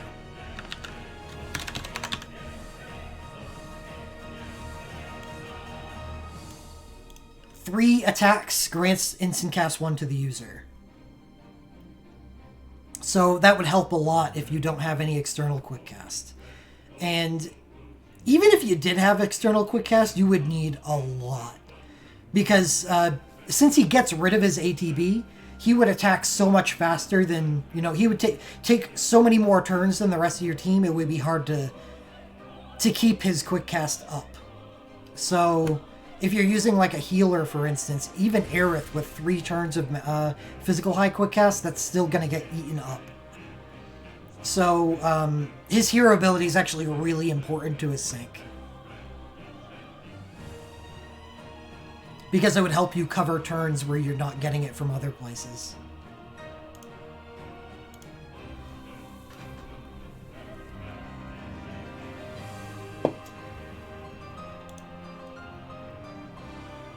Anyway, extremely powerful fire physical. Next, Locksync. Typical stuff so far. 6-hit command multiplier increases with defend uses. Well, is the defend command any good?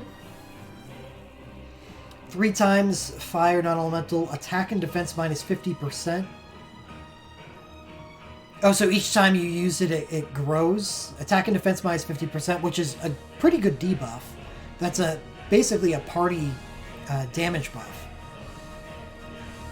And then 10% fire and peril. Honestly, would be fine to use alone. Probably use defend command twice, or use with awakening and use defend command once. Because I would imagine that it would progress through these twice in the same turn if you're using as awakening. And then you could just 6-hit, 6-hit, 6-hit.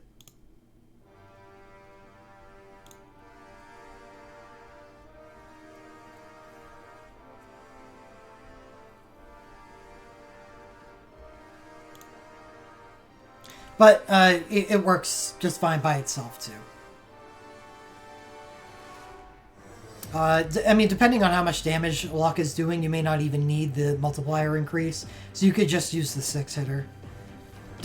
And he gets a hero ability. What is it? Yeah, I'm going to check that now, Andrew.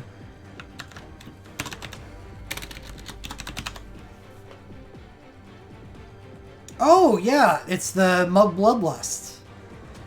Well, yeah, that's an attack and defense debuff, but is it... Is it unique? I don't... If it's... Because that's also an attack and defense. I don't think they'd stack.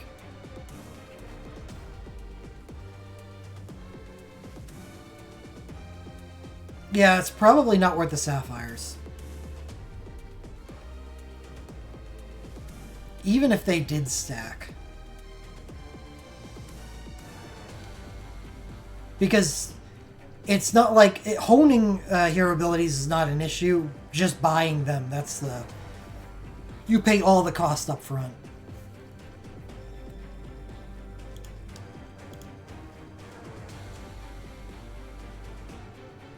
It would be awkward. Yeah, I agree.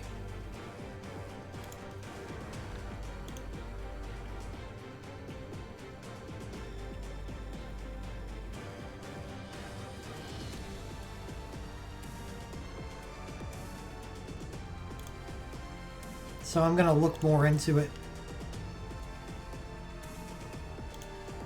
They don't stack.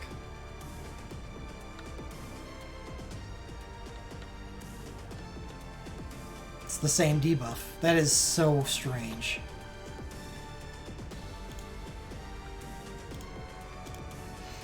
Okay, well, Locke Sync is fine, because Locke is a good character. Not as powerful as Noctis, but there isn't much that can stand up to the ATB manipulation syncs. Anyway, Sephiroth, fire character, who does in fact have a way to end fire. On animal lenses, spammable, and it's only 250 soul break points. It is one of his uniques.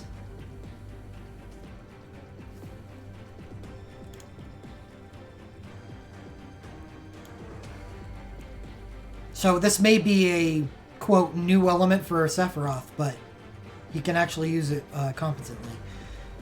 Crit chance 100%. What is Evil Blade mode?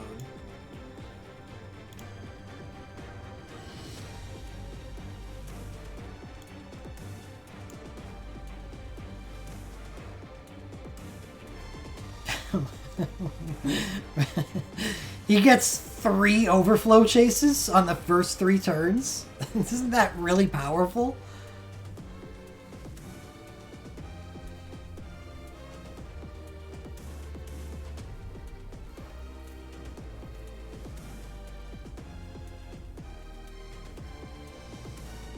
Yeah, it's much better than 1 every 3 turns, because that's 2 every 6 turns. And it can be hard to get that 6th turn sometimes. But hell, let's just give him 300,000 extra damage. Which is a lot more than most characters do with their awakenings. And let's front load it. Which is one of the benefits to, like Gladio and Anacros, is their benefits happen very early on in the awakening. Alright, well, Sephiroth's awakening is very good. It's much better than average fire awakening. All three of the characters I've looked at so far are good characters in their element, without the need for any switch draw crap. Balthier, also very good. And let's take a look at his awakening. Fire awakening, high quick cast. Just straight up high quick cast, not high quick cast 1. That's kind of neat. What's Scorching Bullet? Chase 2 fire with a 6? That's just good.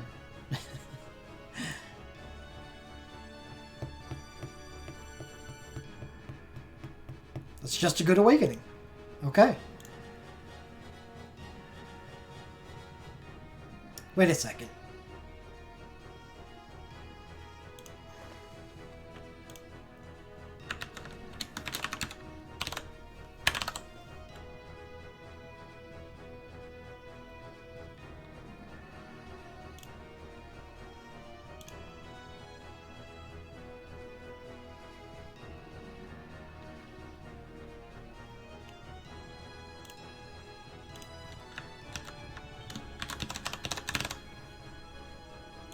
Scorching Bullet follow-up is a machinist ability, so it can proc his Imperil from his Legend Materia too. Balthier's Awakening is very good. Sabin. Unsoku mode.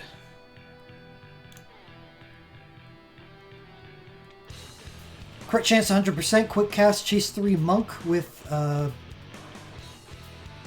6 single target chase and self physical blink 3. Mode ends if physical blink does.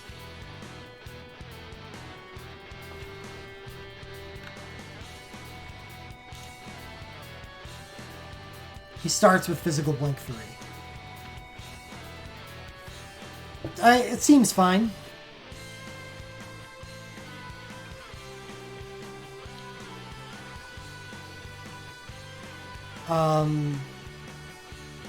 The idea that a boss can shave off 3 physical blink stacks, Shiva can shave off 3 physical blink stacks before Sabin takes 3 turns, I don't see it happening. So he'll be able to re-up his physical blink well before the mode ends. The problem with Ida is it didn't work that well back then. And not only does, he get the physical blink 3, but he also gets quick cast. On top of any quick cast that you add to him. This is so much better.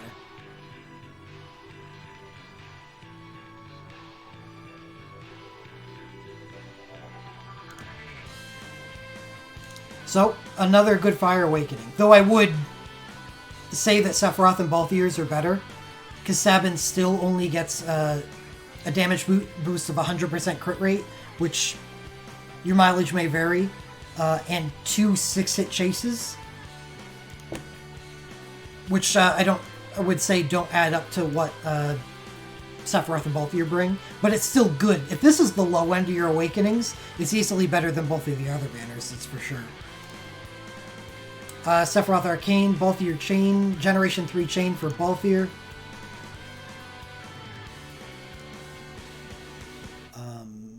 Sephiroth Ultra. 10 single target. Sephiroth does a soul break that hits less than 15 times. What the hell is this? Comes with stacking and fire. crit damage 50%, and instant cast 1. It's just a good Ultra. It's exactly what you're looking for in an Ultra. His Awakening even gives you 50% crit chance.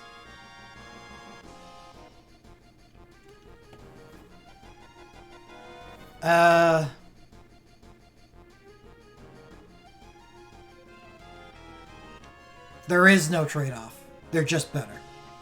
Oh, no, there is a trade-off. It's only a 99 chain instead of a 150.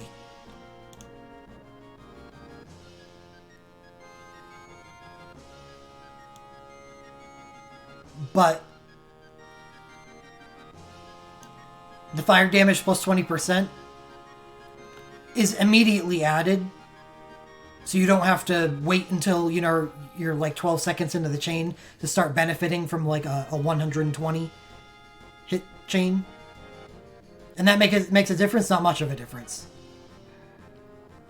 I would take the fire damage plus 20% and instant cast any day over Generation 2.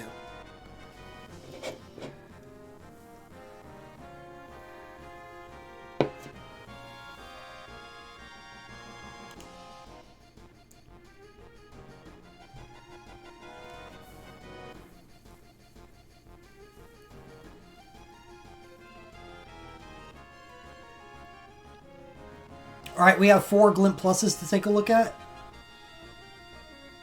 Alright, this is loopy. Instant one-time single fire non-elemental overflow. Does more damage the less soul break points you have. Self and fire stacking, 0 soul break cost.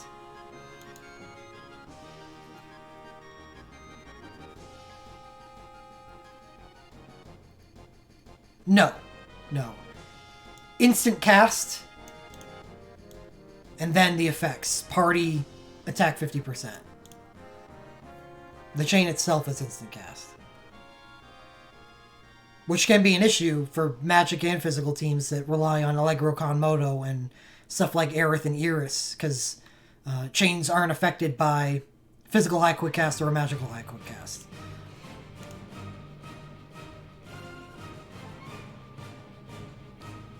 So anyway, I like Noctis's Glint. I don't see why I wouldn't. It just gets a free overflow attack. Instead of like instant cast 1 that other people get on a Glint like this. Sure, I think that's a good trade-off. Sephiroth, instant cast, self 3, 0 soul break point cost.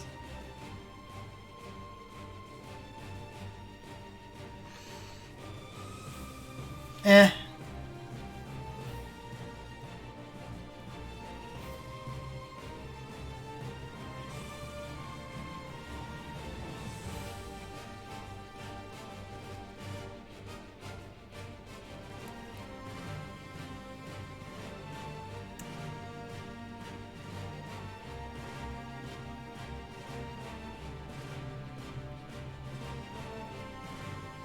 You can probably do something for you, Hugh, yeah. If you start with End Fire and then use the Glint.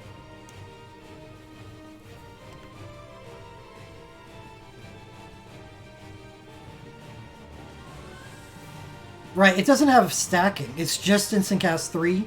On a character with a high quick cast trance mode already. Not really feeling it. It's the Glint Plus he gets on next festival that really explodes onto the scene. Balthier, instant 6 single target, and fire stacking.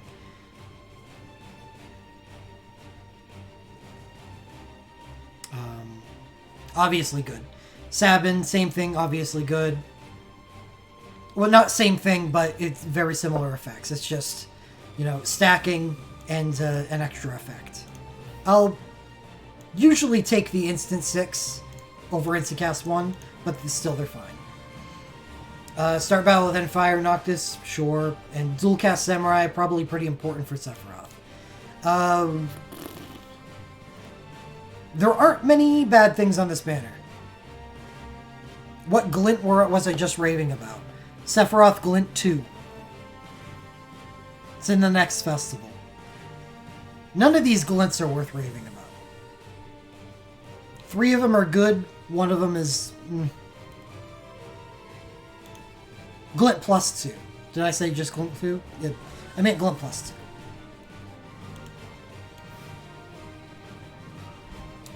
Sephiroth gets this exact Glint plus, except it's in Dark instead.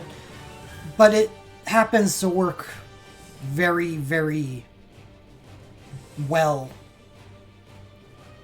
with Sephiroth's kit.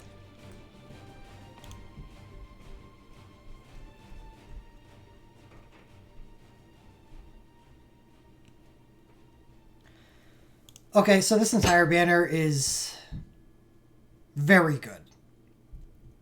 Very, very powerful. There's...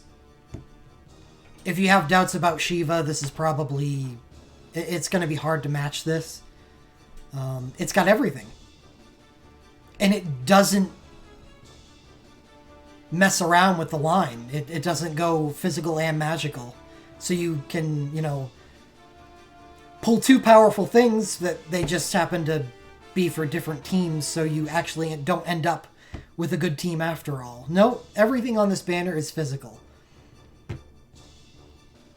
So if you pull 2 powerful things, you probably have Shiva dead. Makes it an excellent place to spend Mithril if your needs align with it. Love it.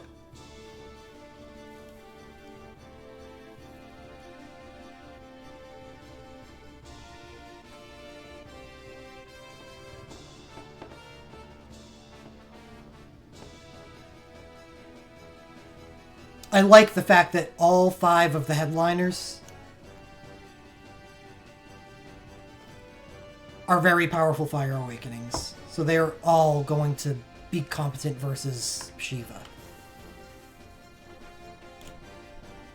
Where in the other 2 banners, you know, a lot of the stuff had conditions applied to it.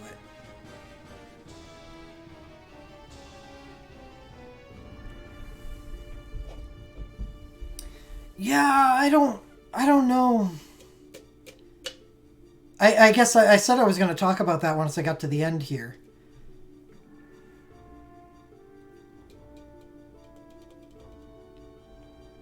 Because I do have a very powerful fire team, but I also have a pretty decent fire magical team, but I also have a pretty decent fire physical team.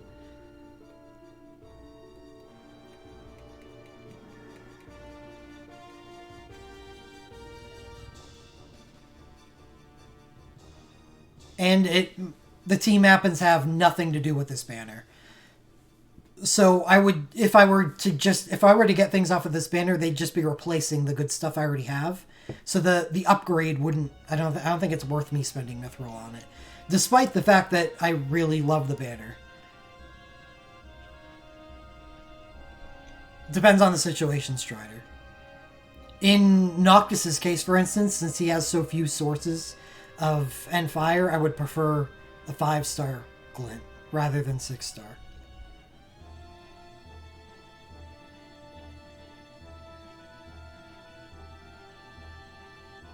But a character that has, like, any spammable Soul Break that can give them an N element, I'd be fine with the 6-star version. I'd prefer the 6-star version. I have 3 physical fire awakenings, Vincent, Bartz, and Auron.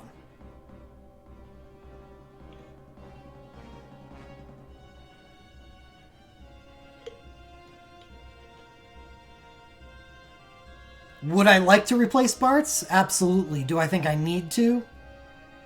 Probably not.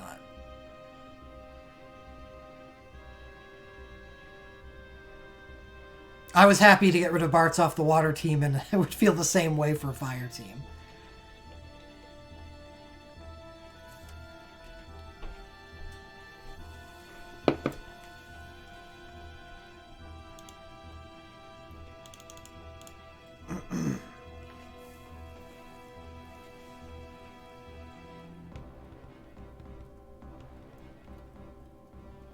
I guess honestly, thinking of it that way, Yuffie was enough to get rid of Awakening Bartz off my water team.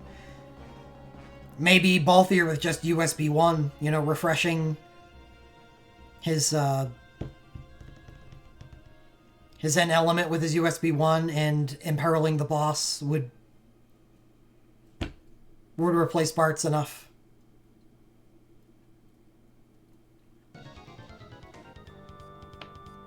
Let Auron and Vincent do work.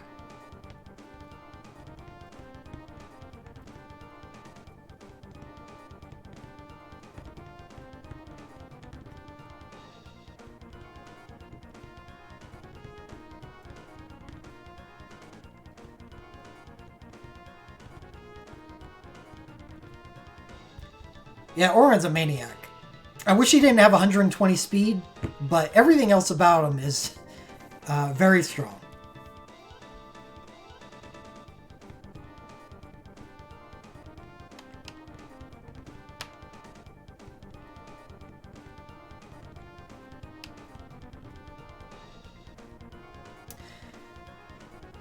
So, how does everyone else feel about this banner? It's been talked about for a while. This is actually the first time I've taken a look at it. Because I think I saw either the first banner or the first two banners, and I just I lost the motivation to even take a look at this festival. I don't like the festival, and have heard many times that this fire banner is very powerful. But I always knew that my fire was better than most, so I wasn't all that interested. So it's surprising-ish. The only banner I'm considering is probably going to be a lot of people's 5th anniversary, unfortunately. Vincent Bruce.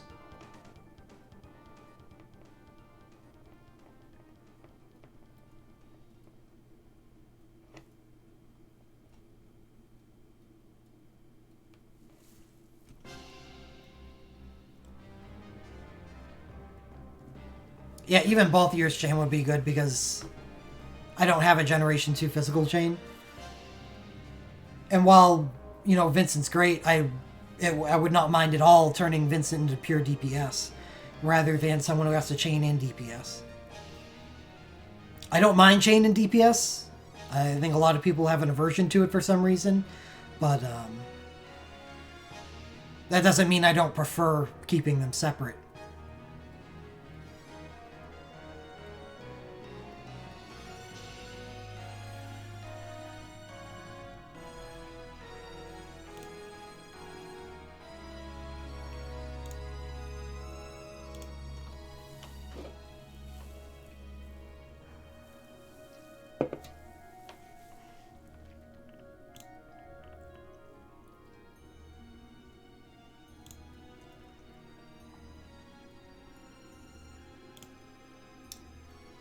Alright, I'm gonna clip it, and then we'll get on to Banner 4.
It should be good.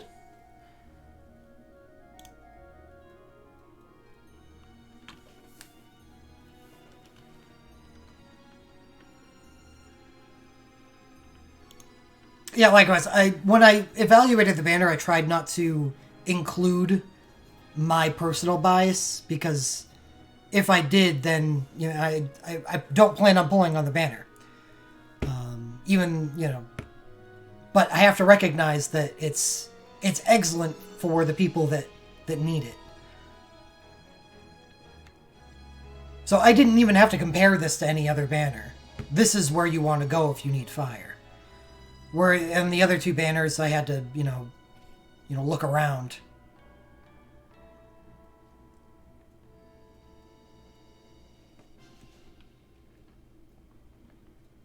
Anyway. Banner 4.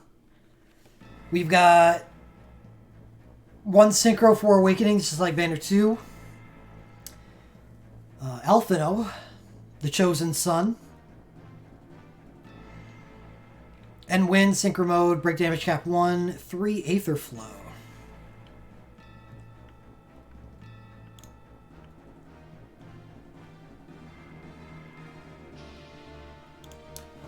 What's going on here? 6 single target summon. Alphino has a Wind Awakening. So that wouldn't work the way Rydia does. Self-High Quick Cast 1. Defend Command. With 3 Aether Flow. Instant Party 75% damage resistance 1. On command. Instantaneous. That's kind of cool. That helps you adapt to an AI. Oh, Alphino is Summon Awakening? That would work then. Right, it has and Wind, but it's a Summoning Awakening. I remember now. So Alphino would work just as well as Rydia does. Well, she's got other things going for her that works, but she could do the same combo. It would be almost as powerful as her.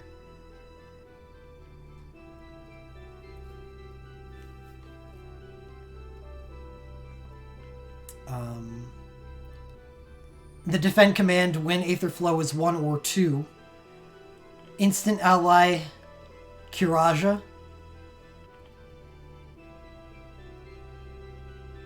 And if you have 0 Aether Flow, it gives you instant 1 Aether Flow.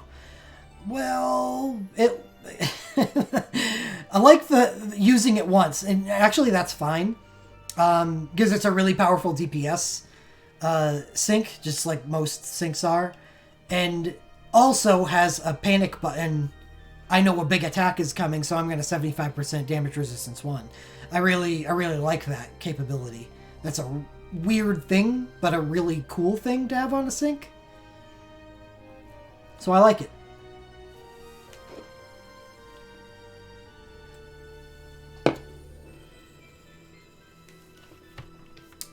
Okay, so Alphino sync. Yeah, it basically negates, a boss's mega attack or whatever. So it would be against Titan. Does Titan have any... I feel like Titan just... The damage Titan does is high no matter what.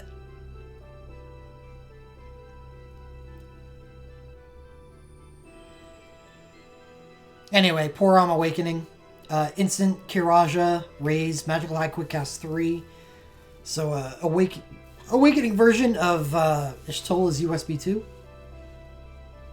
Last Stand Haste's Fake Cry Awakening. Well, everything about it so far is good. Let's take a look at what the Awakening is about. White Magic, chase White Magic with Stalk. It's good. It's good healer Awakening. But healer is only as good as their spammable USBs. So what does Porom have going for her?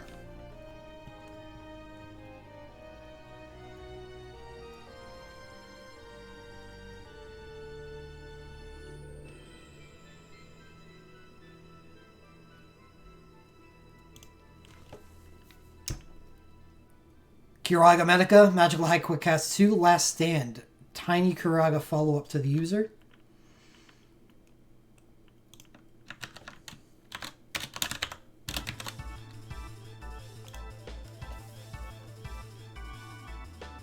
That's pretty good.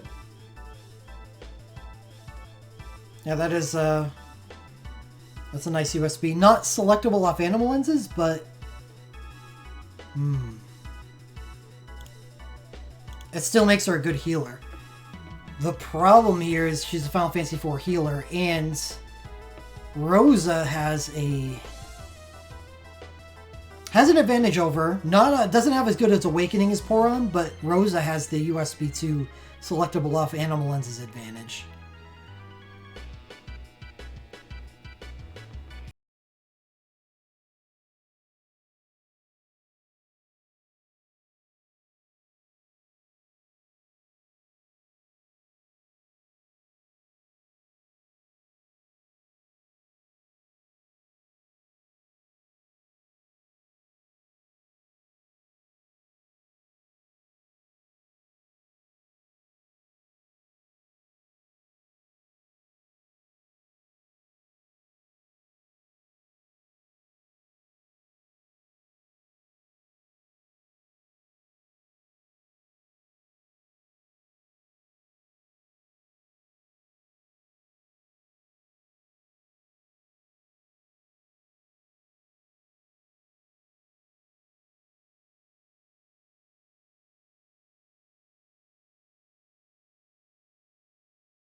Consider it. Porom's Awakening shows up here again, but no Ultra. No Ultra on the second banner.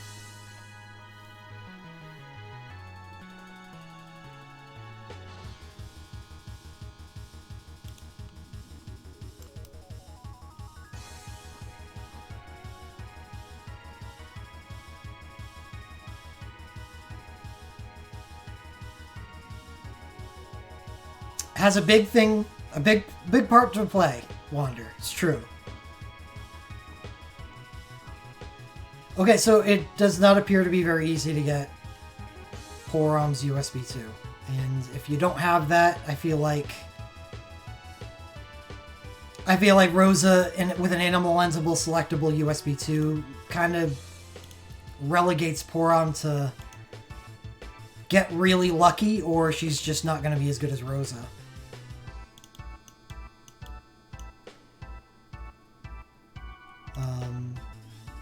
How does everybody else feel about that?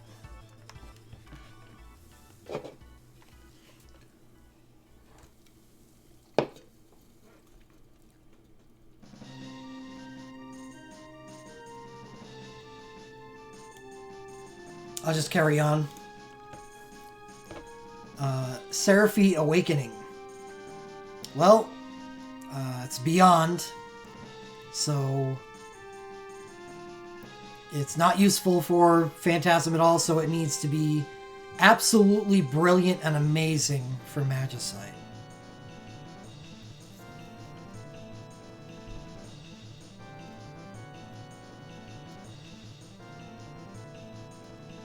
And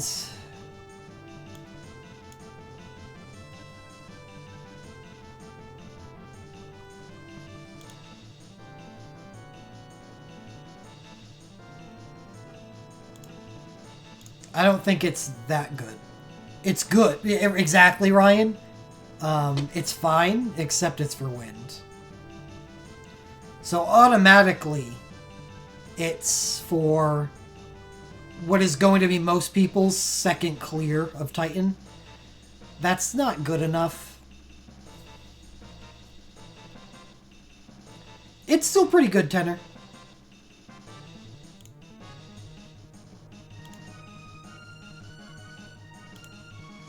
So, I dislike Seraphi's Awakening. Alma Awakening, instant part... Oh, I love Alma's Awakening.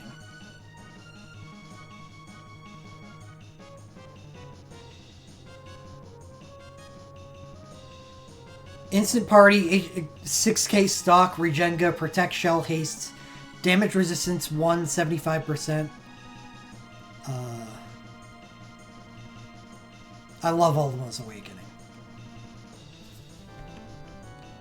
But, unfortunately, your Animal Lens selectable USB is just a not as good version of her Awakening.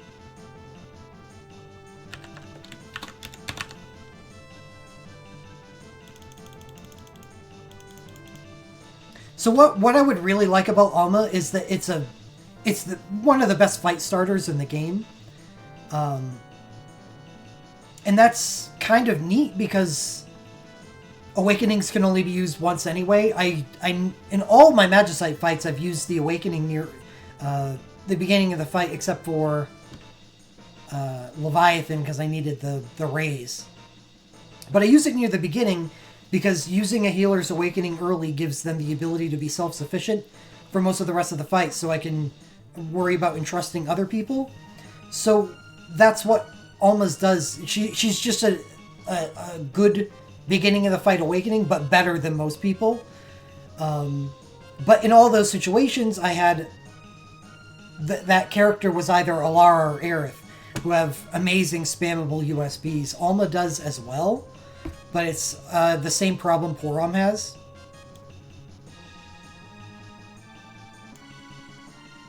And the Alma's USB 3 just came out recently. Won't be on Animal Lenses for a while. So if I had her Awakening, I find it to be very good. I would only find a use for it on team if I had her USB 3. So and that's very difficult to get, just like Porom's is. Though I do believe, see, I was looking for Final Fantasy IV events where we could potentially get Porom's. And the next Final Fantasy IV event doesn't even have it on it. But near the next festival, Summerfest, there is going to be a Final Fantasy Tactics banner. The Final Fantasy Tactics banner is released with the Final Fantasy Tactics Phantasm. So it's actually a really important banner. Nope. We've got Ovelia Awakening. Ovelia Ultra, that gives high quick cast too. Ovelia Glint Plus. Then you see Alma, her USBs on banner 2. Yeah, just as I mentioned, it's when the Tactics Phantasm comes out.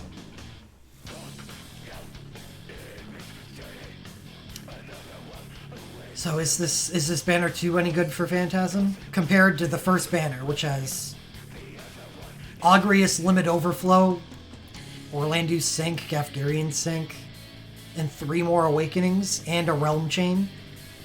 I can't even fathom pulling on the second banner as opposed to banner 1. So that kind of leaves Alma in the dust. So again, I feel like we're in a situation where while Alma has a great Awakening, just like Porom does, it's hard to get her stuff that turns her into a powerful healer, whether it be for 6-star or for Phantasm.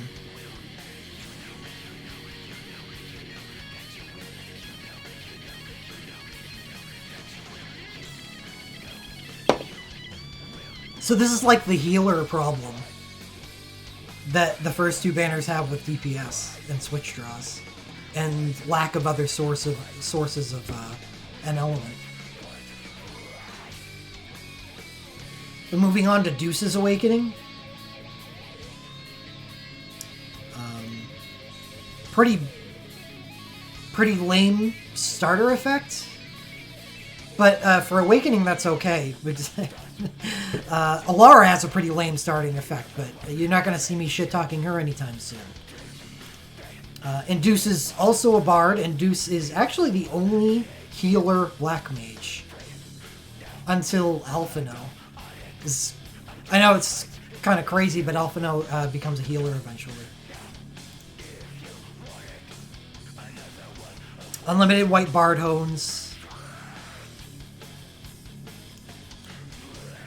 Rank-based quick cast, just like Alara with the high quick cast bar, white and bard, and Party Stone Skin, I actually like a lot better than Alara. Well, that is why, Max. But I don't know, there's many people that would not know that. That's why. Yes, Alma's Awakening is instant. I prefer the Stone Skin, definitely, to Alara's Party Heal. Especially with record boards. Oh, God. People are going to have so much health now that 30% Stone Skin is actually quite a substantial bubble. So, let's see if Deuce has the same problem. I know her USB 2 that gives Party Quick Cast came out further back. But, is it available on Animonces?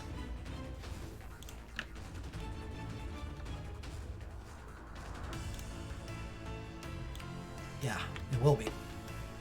Oh, shit. The USB 2 is... It's USB 3 that gives her high quick cast.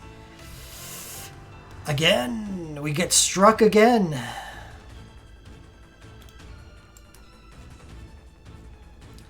Well, let's take a look at that sync event. How do we get Deuce's USB 3?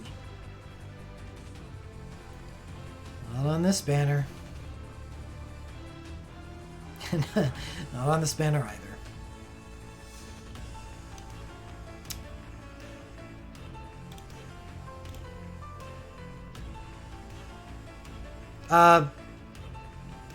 Deuce is a little different, though. Alma has...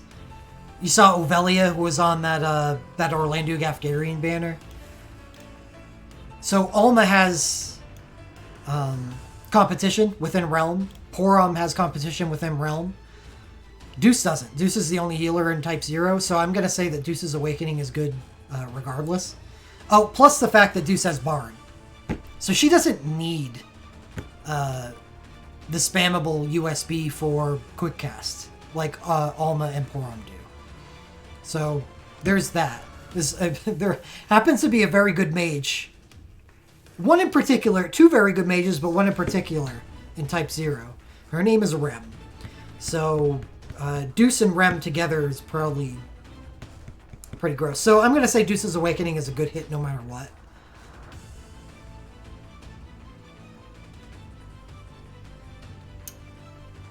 Moving below that,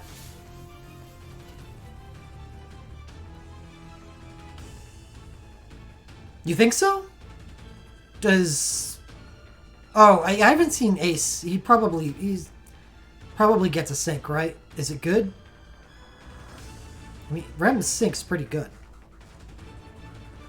Oh, it is? Okay, well, that makes Deuce even better. Ace and Rem are the two best characters in Type 0.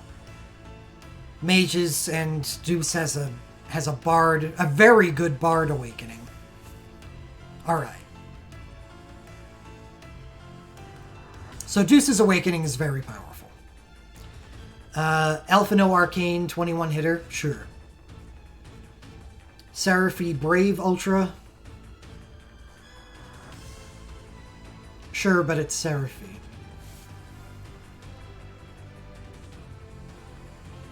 Party win damage 10%. That's neat, but that's not good enough. Oh shit, Alma's USB's here. It's here! It was under my nose all along. I should have checked the rest of the banner. I did for Porom, why didn't I for Alma? Okay, the banner got a lot better now. Now that Deuce is very good, and Alma can be as well.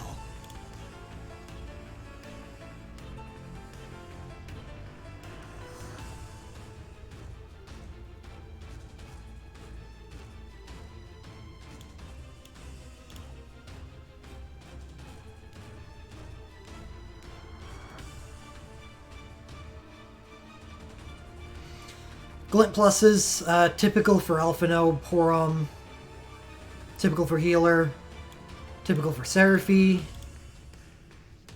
So I guess those are fine. I mean, typical is good, especially for healers. But, I mean, here's a problem. Seraphy is basically just a hole on the banner, and she takes up 3 relics.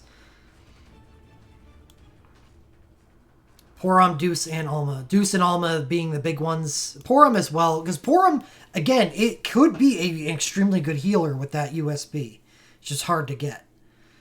I really love healers, so I've got mixed feelings about the banner because it's really good. Alphino, Alma, Deuce. But I think I can't see myself using Porom over Rosa, so Porom and Seraphy kind of create a hole.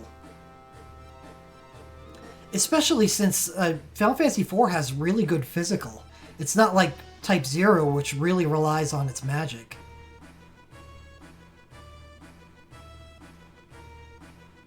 So the magic high quick cast, the magic quick cast that Porom gives, kind of not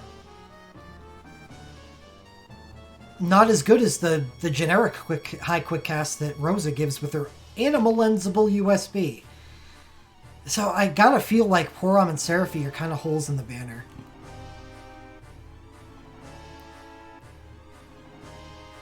Which probably makes it unpullable for me.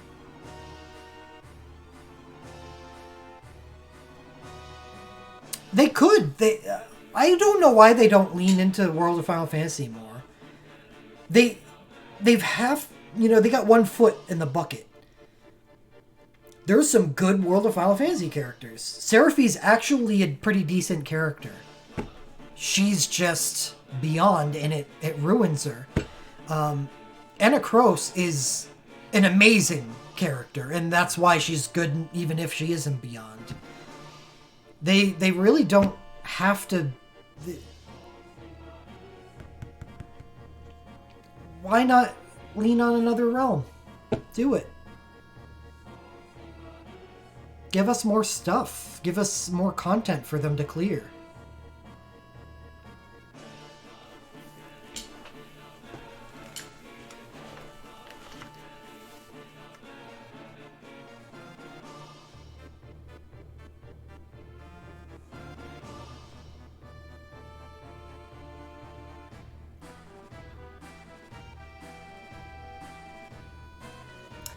Yeah, I don't think I can pull on this banner, which hurts me, because I really like half of it. Honestly, I think this banner is better for me than Banner 3 is.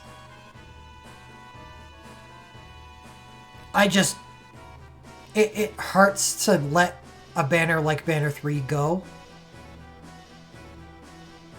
It makes me wish that the strengths of my teams and stuff was more focused on other elements other than, physical fire. Like the Auron Awakening, I kind of wish it was Serra Awakening instead,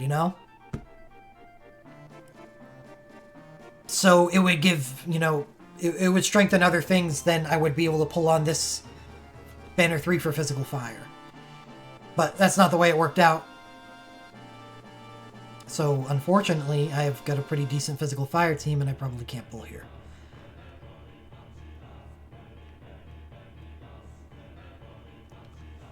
But I think this came closer to me wanting to pull on it, but I don't know. Poor and Seraphy.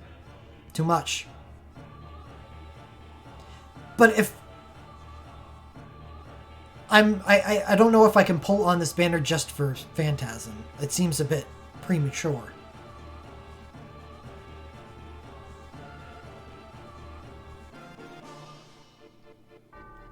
Especially the fact I have 9 stocked up Realm tickets for when that gets refreshed. I feel like when that gets refreshed, my needs are going to...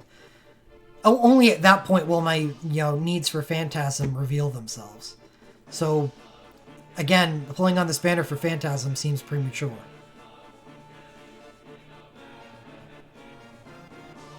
Now, if I was pulling on this for Magicite in the hopes that the stuff that I get eventually helps on Phantasm, that's different. But I don't have that. Yes, Max.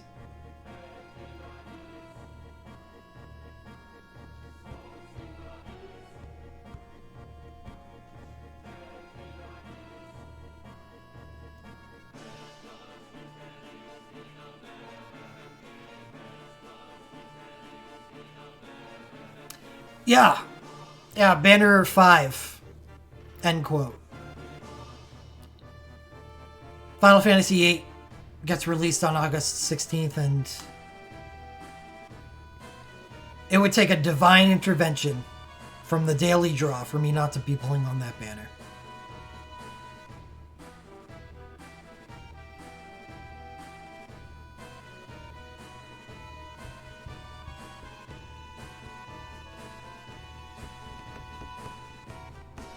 Because I have a need for ice, and I would gladly use that banner for Final Fantasy VIII's Phantasm.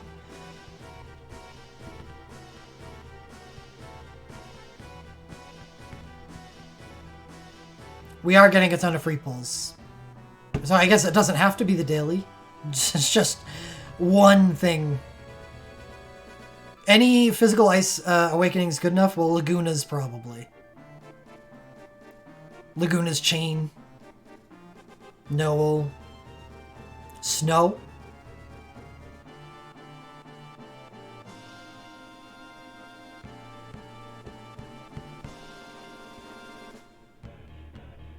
Ayame.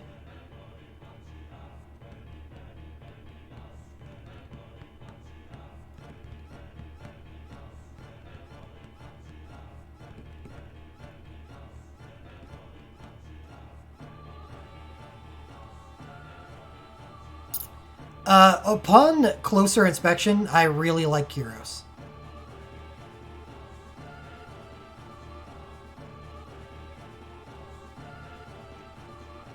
I think he's really versatile. And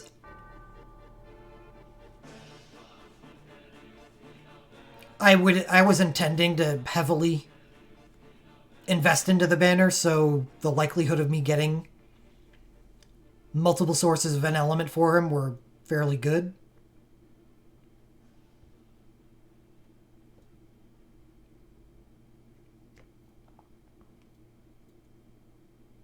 Either they're Ultra or they're Glints.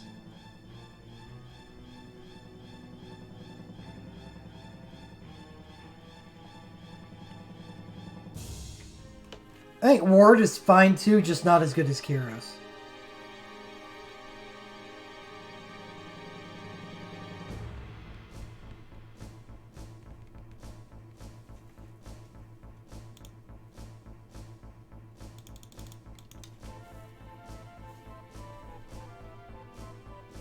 Do they have Glints? I think they have Glints.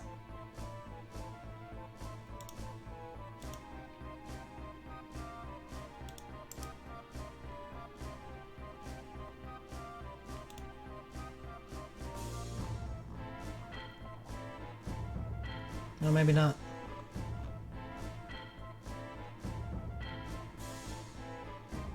Yeah, it looks like you're looking for their USBs rather than the Glints. But again, same answer. It does stink that you probably want both, but...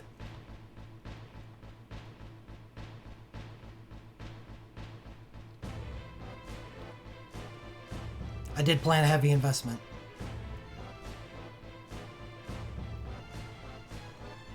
Yeah, his hero ability is Area of Effect, huh?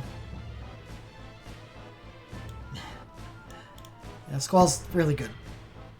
Go heavy or go home? Yeah, this... You're basically looking for this to be your Final Fantasy VIII Phantasm banner. So it's not just for Ice. If you would want to go heavy in it and make this your Phantasm banner. Which does carry, you know, the issue of possibly having a weak selfie, but... selfies. It's a good thing Renault and Squall give themselves quick cast. Okay, we can put it that way.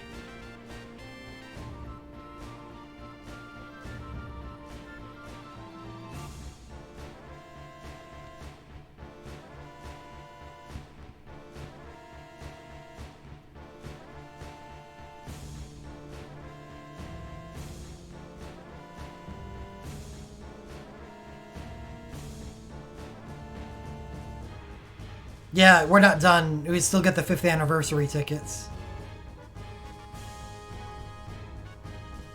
For polls.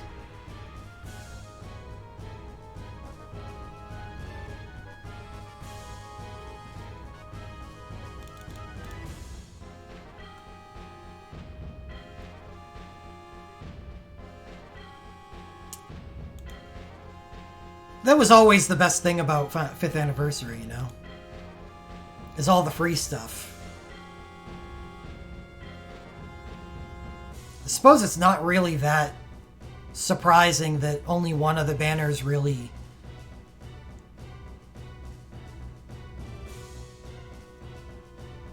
is deserving of a little hype.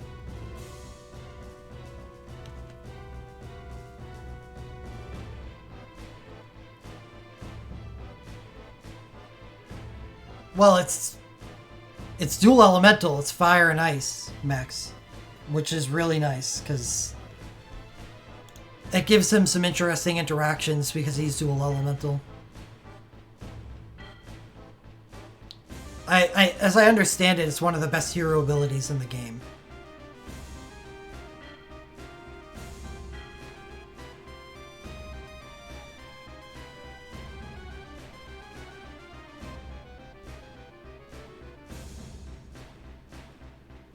All right, let me clip the banner 4.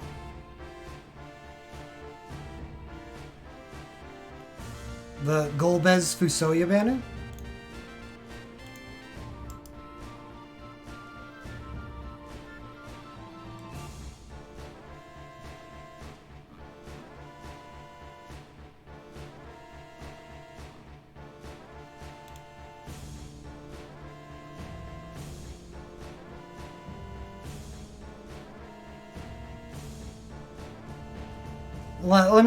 Let me clip the banner 4 analysis first.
Okay.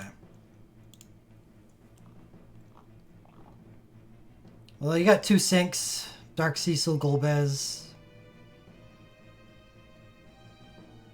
Looks like a nice dark banner.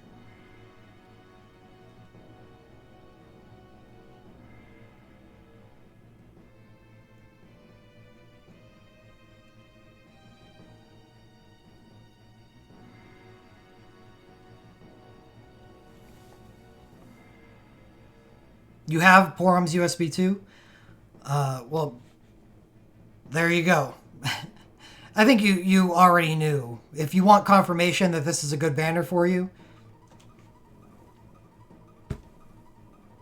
you have it.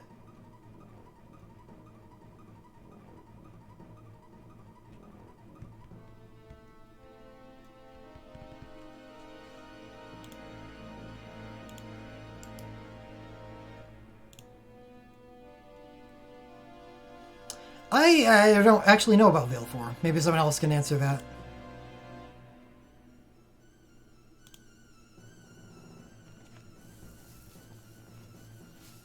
The thing is, Golbez and Dark Cecil are both pretty crazy characters. Dark Cecil particularly, because I don't think... No, Golbez's USB 2 does become available on Animal Lenses. So, it's a powerful banner.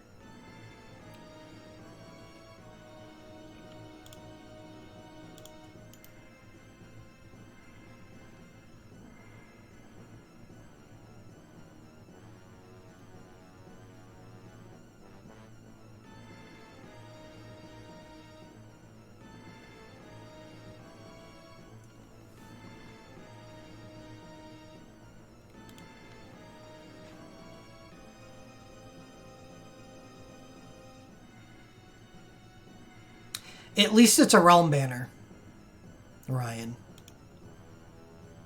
With a healer that he already has the key piece for the healer. So these would be important Phantasm pieces.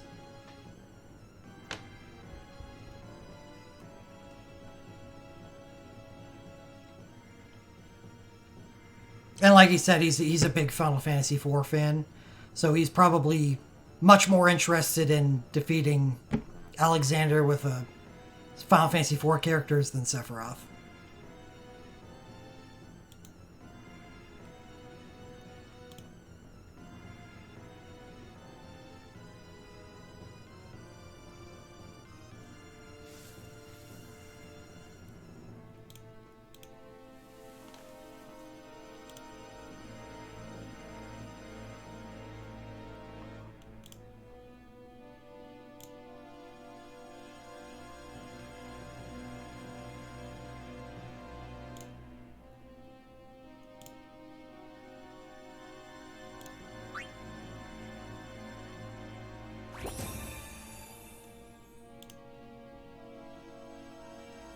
Even a realm chain on there, it's...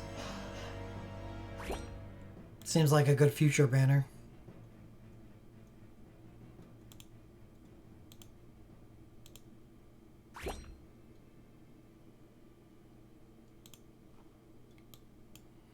Well, that's done. I guess we'll talk about the remainder of the stuff that's going to be available in this festival. We just went over that we're going to be getting some free draws that are guaranteed 6-star. Have one guaranteed 6-star on them. How many draws will there be?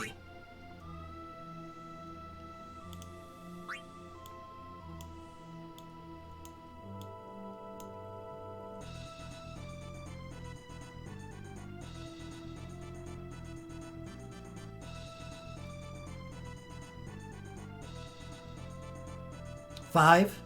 So there'll be 5 free draws, free ticket draws. One free draw that we get to do that gives us the opens the select for the triple package. You know, the Sephiroth, Shantoto, Terra stuff. And what is this focused relic draw? I don't believe I remember seeing stuff about that in the Japanese thread.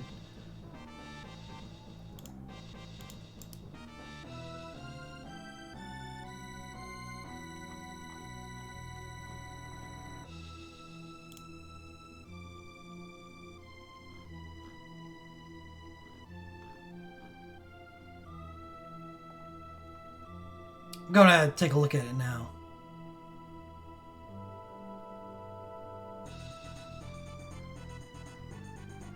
Oh, that's the 100 Mithril one? Okay. I can post a link to that if anyone wants to see the banner.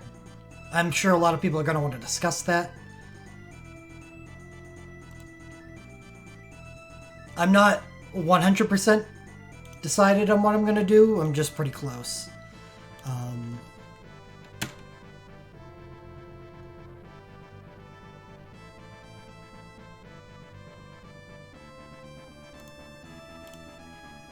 I can just bring that up on screen.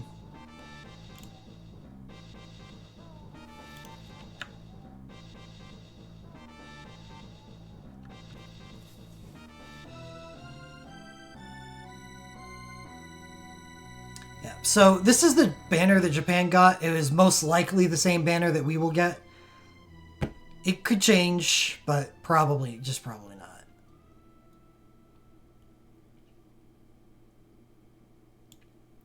Bart's Awakening, Terra Awakening, Orlando Awakening, Tyro Awakening. Dr. Mog's, that's first USB. Rufus USB. Riku USB 2. Ferris USB 3. Terra Glint, Terra start battle with Fire. Bart's spell damage, 25% chance with sword equipped. Ferris M wins. Rufus dual casts Dark. And Riku's awful machinist abilities, 35% chance to grant user quick cast 1. It's not going to be a good banner for a lot of people, which is going to turn this pickup into spend 100 Mithril and choose your awakening. Oh, it's his USB 4? So, okay. Yeah, this is supposed to be done by newer players, it's true. Because these have been very common relics, so there's likely to be a lot of dupes for people.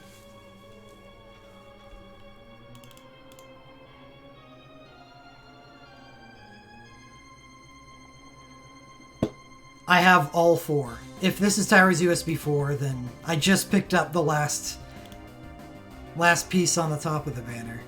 Bart's, Terra, Orlando, Tyro USB 4. I have Dr. Mog USB. So this would be new. This would be new. This would be new. Riku Zelamar would be new. This would be an insta-pull for a new account.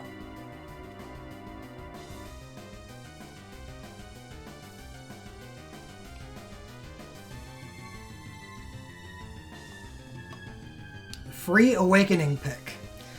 Warrior of Light, Garland, Maya, Furion, Maria, Emperor, Lunith, Ingus, Onion Knight, Dark Knight, Cecil, Paladin, Cecil, Kane, Rydia, Bartz 1, Lena. Terra 1, Lux, Celeste, Strago, Kefka, Cloud 1, Tifa, Vincent, Zack, Sephiroth, Squall, Renoa 1. Selfie, Cypher, Ultimisia, Zidane, Vivi, Titus, Yuno, Lulu, Camari, Oran, Shantoto, Von, Ash, Penelo, Lightning, Snow, Rains, Noel, Ashola, Ida, Alphanel. Noctis, Gladiolus, Core, Agrius, Orlando, Rem, Queen, Tyra, Alara.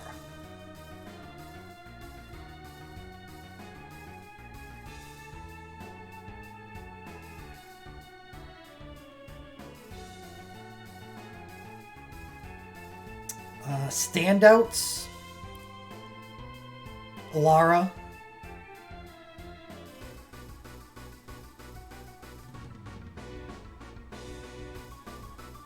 Penelo.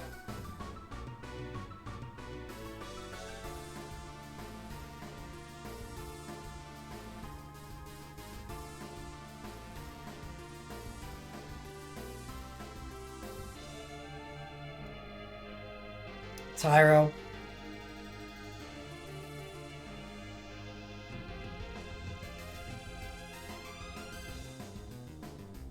Sephiroth and Cloud.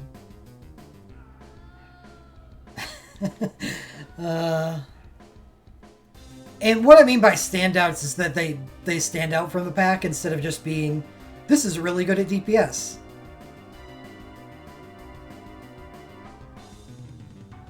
Because I'd just be naming them all day, like Queen, or Rem, Agrius. Gladiolus is probably a standout. Maybe not. No, it's just a single element.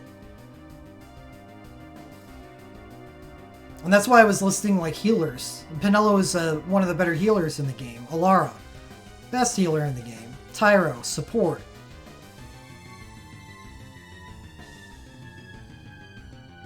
I would say Selphie and Lena, but Selphie and Lena stink.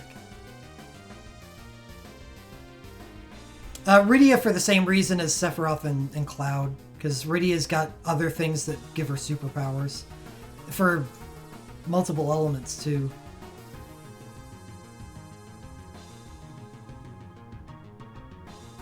And that's it.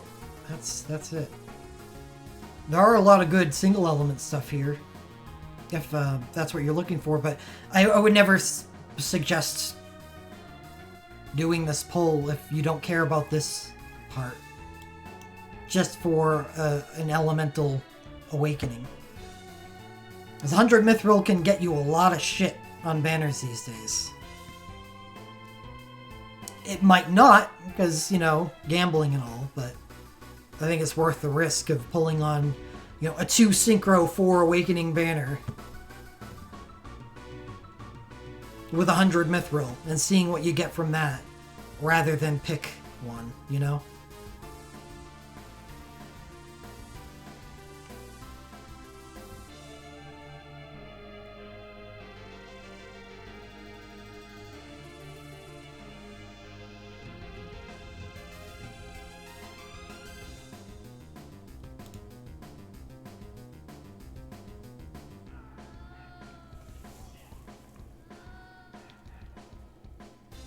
Yeah, I mean, imagine if you got Bartz's Awakening on the polls, and then you picked Rydia's Awakening.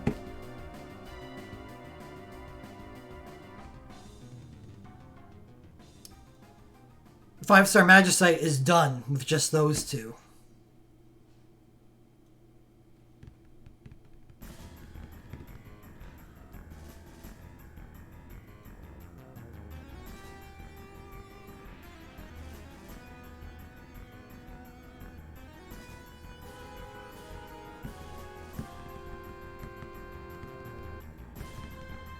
So you're giving yourself a considerable boost into the game, which is nice.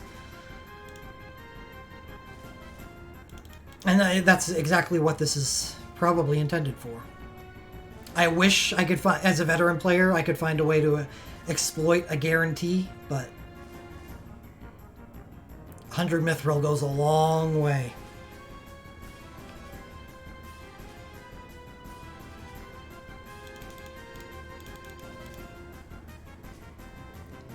That's a pretty giant chunk of change.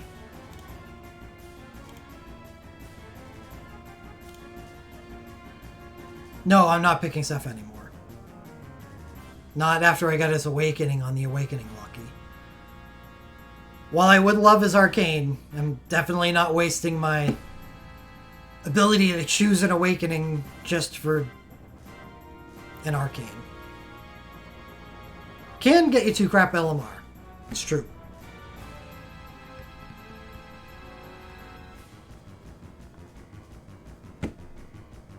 So it being a guaranteed awakening is something. Makes it really enticing. But yeah, like I said, with 2 Synchros, 4 Awakenings, 3 or 4 Glint Pluses, I think it's worth the risk of using 100 Mithril on something better.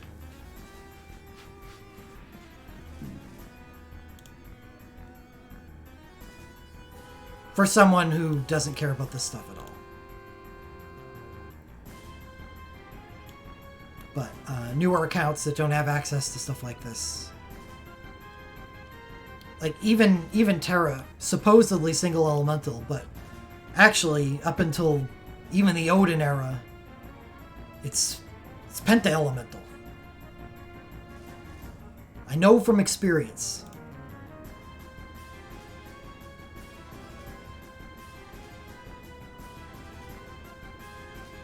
So these are These 3 awakenings can cover a whole lot of ground.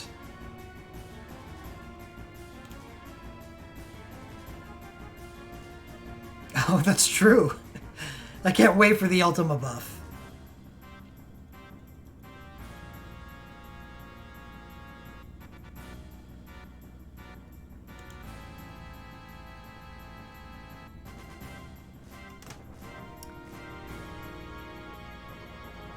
Alright,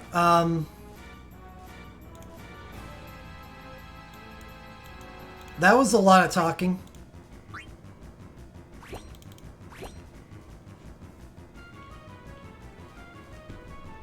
I was gonna do other stuff tonight, but I'm pleased that I was able to talk about banners instead.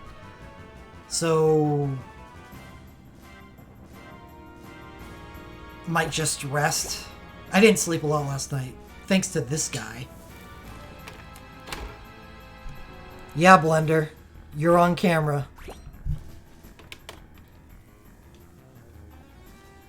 So it might be a good idea for me to rest and start stream up tomorrow for the start of the festival. A lot of stuff to do tomorrow.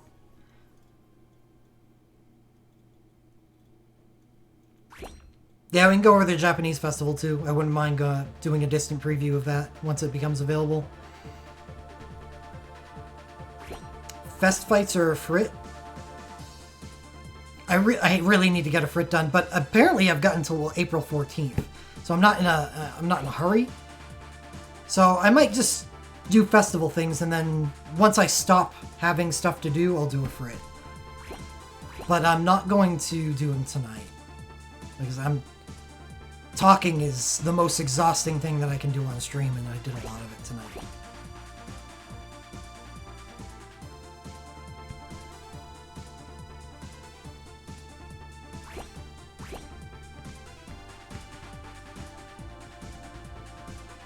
I don't know when the ticket pulls are. Is that listed in here? Thanks. Do they? I think they only give a date inside the announcement, right? It could be 1 a.m. Regardless, I'm not streaming for another 4 hours. That's not happening. Maybe I'll still be up, and if they do come up at 1 a.m., I'll stream.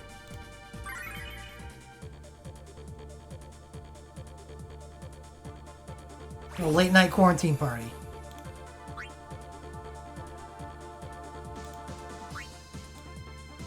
Yeah, only dates.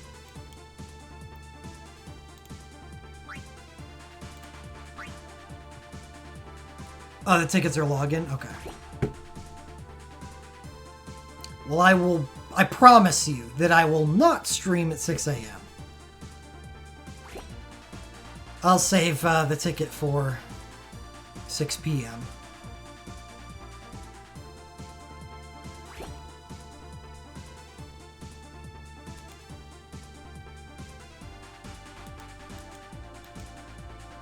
All the tickets at once? I could do that. Is there any value in me doing them immediately? If not, then I don't mind doing them all at once. When do we get the tickets? Is it just 5 days of tickets?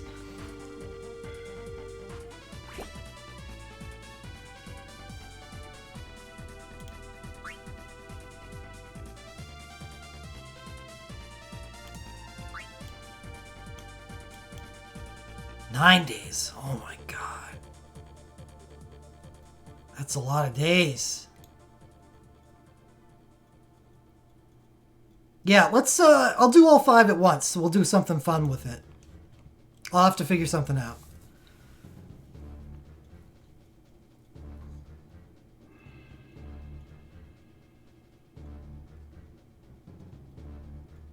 Okay. Oh, shit, you're right. I'll have to take a break. That's okay. That's only a single stream. That's okay. You'll see me flipping out during the stream because I'll want to be getting back to Persona. Well, we can deal with that when the time comes.